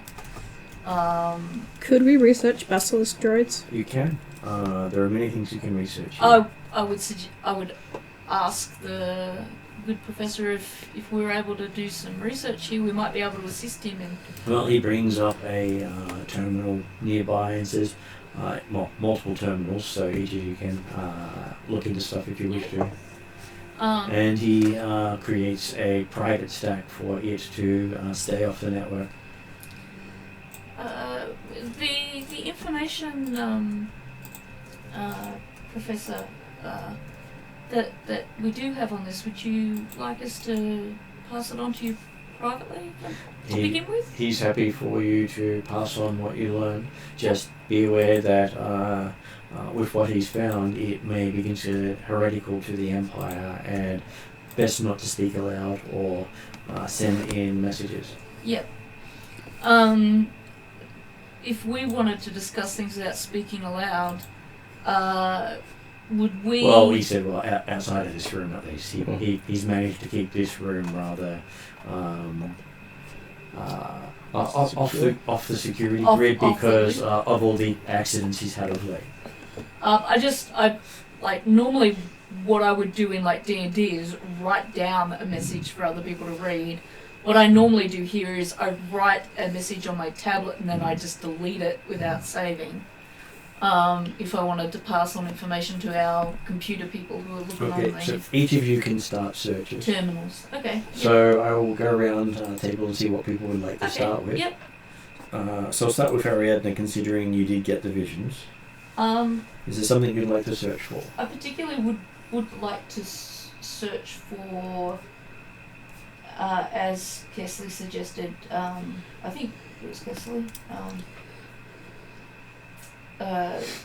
information on Val Issa and or the Sanctuary.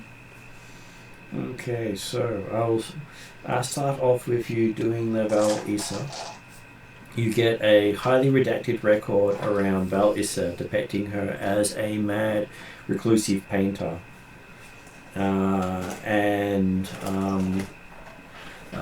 There are no images of her paintings, only mentions of specific titles, being Bespin, Air, Dantooine, Stone, Kolar, Fire, and Mon Calamari, Water.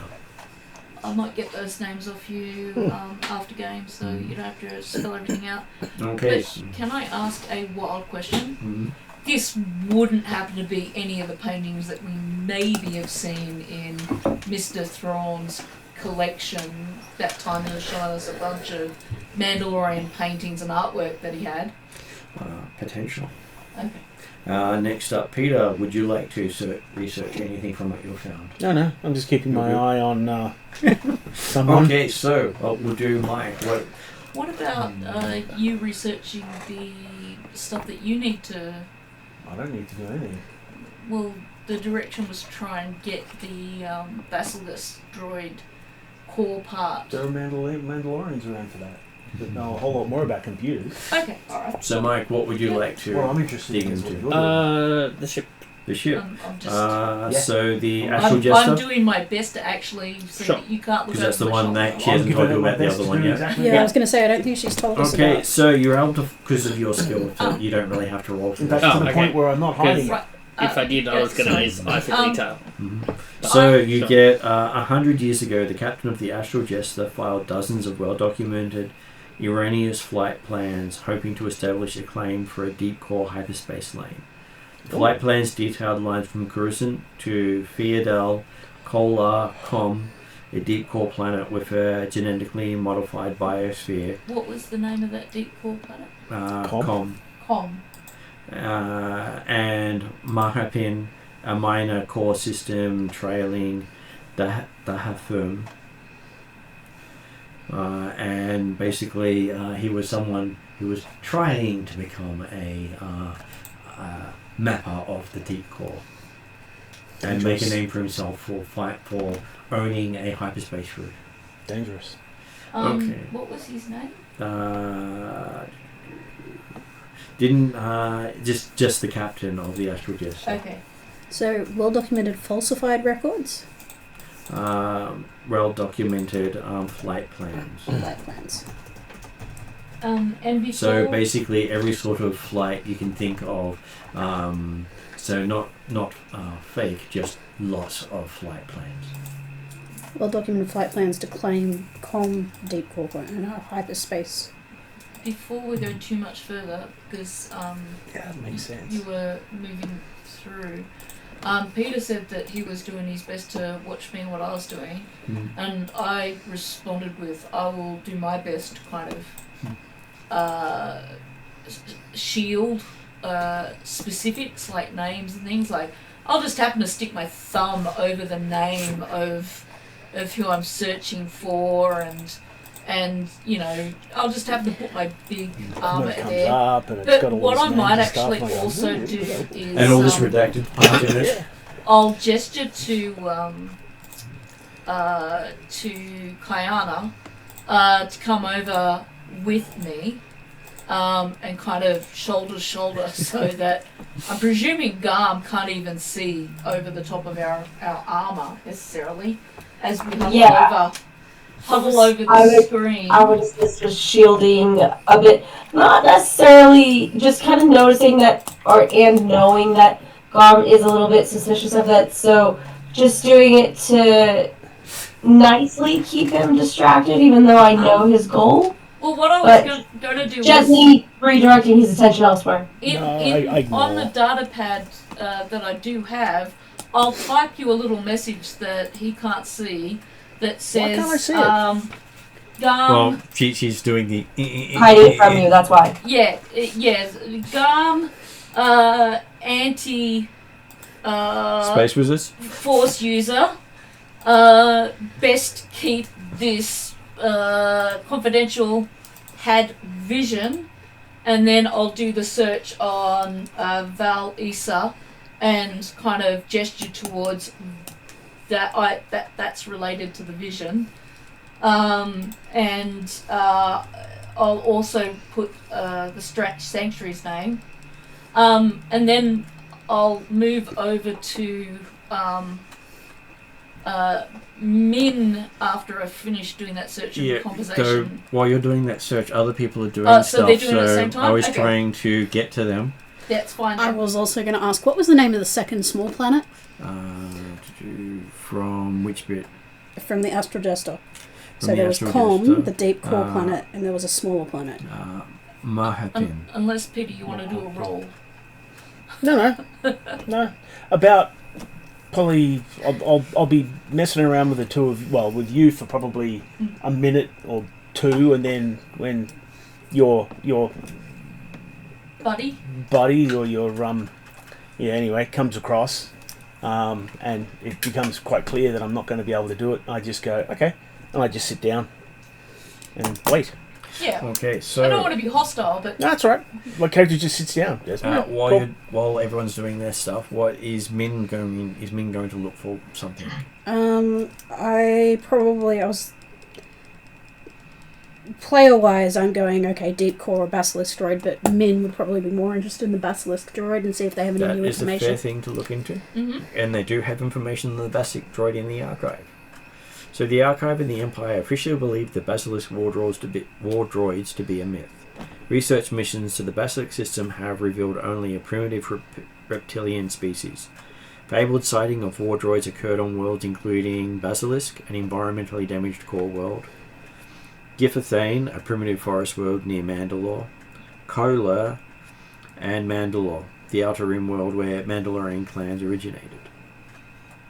Okay, so I will move. I missed all those titles, but all those names. But Basilisk, Gifthane, Kola, and Mandalore. I'll get that information from you after the game. And would Kayana have been looking something up before being called over to Thea? Let me just read through notes real quick, sorry. I think the only thing that she would really be kind of looking up is, I guess, just potentially just assisting with the weird stone, just kind of looking up description of said stone. So there is something I can give you on that one because it does flag a article, though you do come across something that says Mandalorian Wars are on your way to it. And so the stone comes up as a Elam stone. These few highly redacted papers suggest that the Jedi believe crystals contain nature spirits. Other papers suggest that the crystals of Elam possess toxins that cause hallucinations, giving the rise to the myths of the Jedi supernatural powers. No scholar managed to set foot on Elam. All the papers borrow heavily from Imperial ground and survey reports. Alum? I-L-U-M. Ilum? Ilum? Yeah. Okay, Ross, is there anything you would like to look up? I actually was seeing if I can. So this was the core of a basilisk. It was a core of a basilisk droid, yes. Yeah. Min has, Okay, I'm going to try to get as much information from that, and also try to work out because with the Defy the Maker and that, with the just looking at the construction and things like that, trying to get as much information as possible, see if I can replicate it. You might want to have Brum Brum do a scan of it, because he's the one with the sensors. yeah, he does, and Yeah, you could work together. He's got specific computer sensors and diagnostic tools. You have droid diagnostics, so between the two of you, you can get the information you need. Yeah, you could work together. Because I know exactly what's on your character sheet. Yeah. So my diagnostics wouldn't add to it? Your diagnostics is different. Yeah, that's what I'm saying. It's just rather specific diagnostic. Yeah, I'm just checking that mine wouldn't add. I think yours is weapon diagnostics. The number represents the specific module.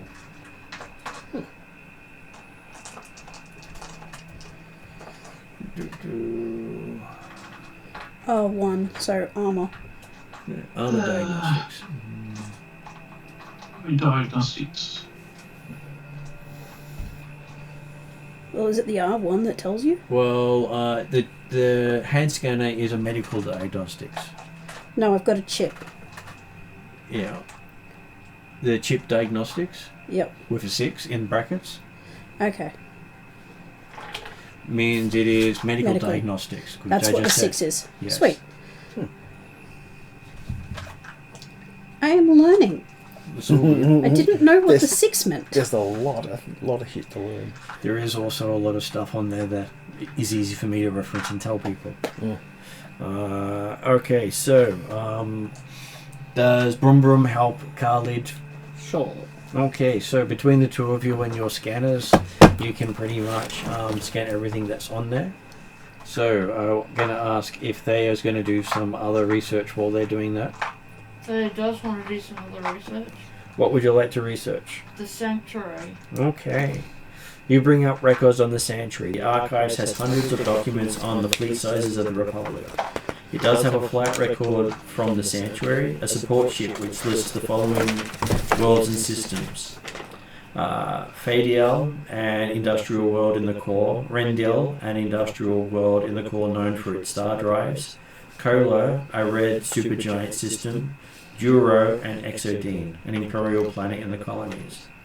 And it is the second reference to Kola that you have pulled up in your research.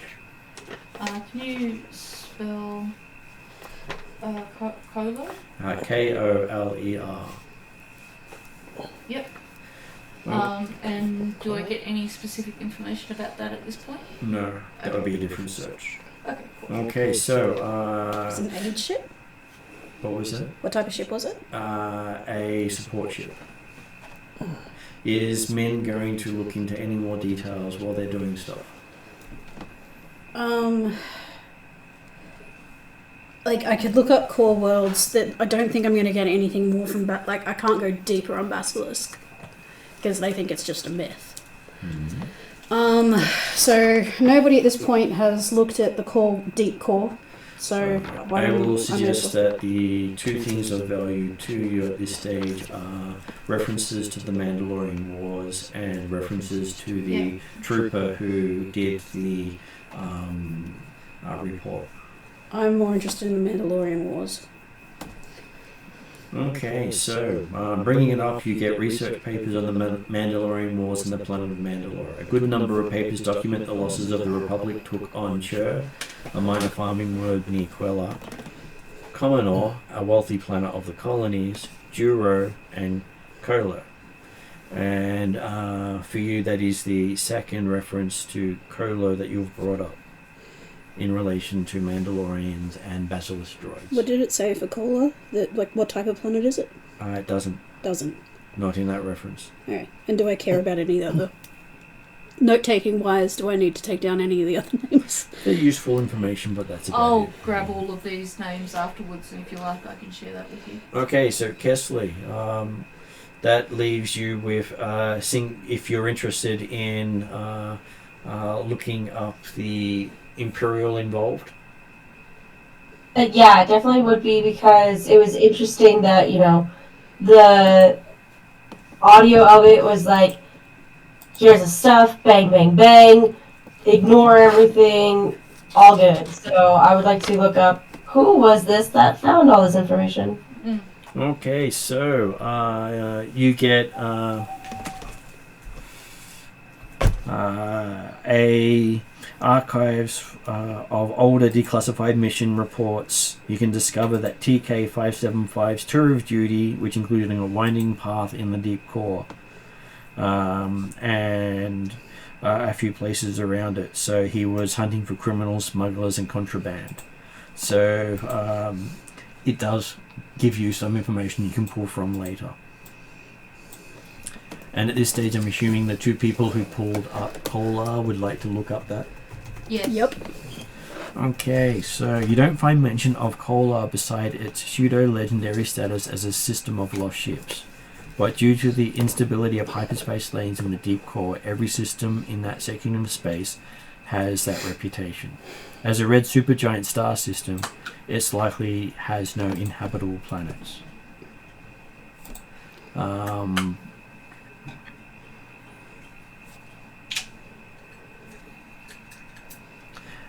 Though Thea has a pull from the crystal, making Kolar seem worth investigating. So it's a pseudo-legendary ship. Pseudo-legendary hyperspace minefield. Because the planet, the stars move so much in the deep core in comparison that it is where ships go to die. Think of it like the Bermuda Triangle. Yep. But all the stars in that region have the same thing. I need more ranks in astrogation. And with that, I would say that would be a good point for us to finish tonight. And I will also note that the talisman that Thea has can actually give her an extra force dice on a check. She gave it once back, per session. didn't she? She has not. Sorry? She's still She hasn't the got it, talisman. given it back yet. Give him what back? That talisman that you picked up, that I gave you thought I the... gave it back. If I haven't given it back and I've been able to pocket it, can I not have given it back and pocketed it? You can. And Do I have to roll I for that? ask and say, are you going to give it back? I want to see if I can do it without anyone noticing. Well, it just disappears. I'm Like, going, literally. I wonder where it went. I want to pretend to have passed it back, but then have kept it. So are we doing a roll? Yeah, I'm guessing that's a roll. So I don't know. what sort of roll Can is that it? be done next session? It can be done next session. I'll text you.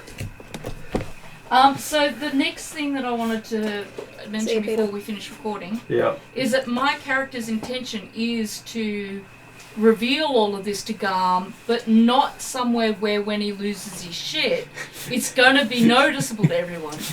So my intention is to fully inform him of everything we found. Sorry, you're over there. My intention is to fully tell you about the talisman, all the connections, what it'll mean.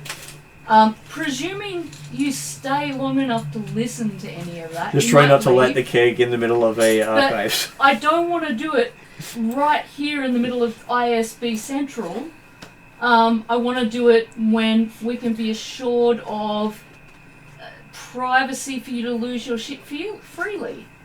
Does that make sense? Sure. Yeah. I will cut a long story short and say, you do that, and yes, my character is very angry about the fact that, at least in the beginning of the conversation, he doesn't believe he can trust you. Yeah. We have more of a conversation. Yeah. And then, theoretically, let's say he changes his mind and goes, okay, well, maybe I can trust you. Yeah. But then he says, I'm out, because Yeah. this is Space Wizard shit, and I'm not going to be a part of it.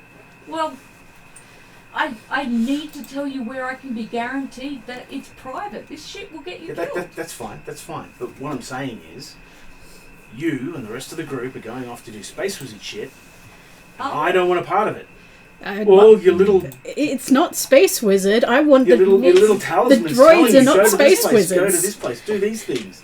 I'm not a part of that. No chance. No. Basilisk droids are not Space Wizards. That's What if- something on the side, What yes. if we need the talisman to do that? What if You we need the talisman to do that. I don't need the talisman to do anything. This is Space Wizard shit, and I don't want anything to do with it. Let me know how you go when you get back. I wish you the best of luck. I guess. Yeah, okay. He does seem to be Alright. honest about wishing you the best of luck. No, that's fine. If But he's not going to be we a will part decide next session where we're going and what we're doing. Mina's going to be suggesting Cola because that's what's come up multiple times in relation to Basilisk droids. We have to go to Cola for the Basilisk droid. That's And it. Where's the stone pulling us to Happens go? to be in the same It place. just happens But to I be. did promise you full honesty, Yeah, so I want to tell you that. I'm not saying you're not being honest, and I appreciate that. But again, it's Space But Wizard shit, and I'm It'll not be going to be a part of decided it. next session. Even if your mentor guy says he's asking you to make sure whatever they find gets back to him, at least information on it. Asher? After the horrible shit that happened last time Space Wizard stuff was involved, no. This isn't Sith stuff, though. How do you know? Honestly, you're saying these things. Because I How had a do you vision that know? told me it wasn't Sith stuff. And Well, it actually came up to you and said, by the way, this is not Sith stuff.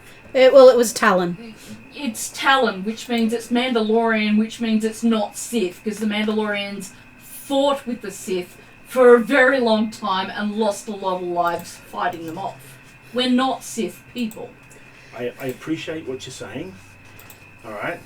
But again, it's Space Wizard shit, and I don't want No, anything to do it's with not Space Wizard shit. This This is is- Space Clergy, completely different. So, are we bashing Garm over the back of the head and No. putting him in a spaceship This the way you is- do Mr. This T and is A-Team? all to be decided next session. We don't even know if I'm going to palm a talisman. We will find all of that out next session. I was just wanting to say before we cut off recording so I didn't forget, it. Yes. because I forget from literally tomorrow, I'll have forgotten the whole session, that I wanted to make sure that when we're in a private place, Yep. that I'm able to hopefully have a rational discussion. Oh, it is rational. Probably not from the sounds of things. No, after the accusations of lying and trying to hide stuff from me, and I get over it eventually. It just boils down to the fact that you're going off to do Space Wizard stuff, and I don't want to part of it. We haven't determined that. We haven't talked about it as a group. We haven't necessarily gotten any direction Are you from... ever going to go to Kolar? We might. Done. It's enough. So the fact that it's Kolar and it's been referenced by What if... in Thea's vision. But we've got the talisman already. We're not going to Kolar because of the talisman. We'll be going to Kolar to get the Basilisk droid, And just which is a happen- weapon. Just happened to have Space Wizard stuff happen. Well, I don't know. The space wizard died 1 to 2,000 years ago. And of course that always makes a difference, right? Dead space wizards are never a problem. I don't know. Yeah. Why am I being held I don't- accountable for all of this shit? You're not. I'm And just why am telling I you. being abandoned by my I'm not friend gonna- and my best resource I'm not going to be a part of to it. handle that by myself? You're not. You've got the whole group. Not necessarily. When this happens, Minna's just like, she's out. Anyway. She doesn't do party politics. She's been told Right. to help Thea, she's with Technically, I Thea. don't either, but apparently I do now. See us all. See ya. Catch us next Yeah. time. See you on See ya. Friday. Okay, going to end credits.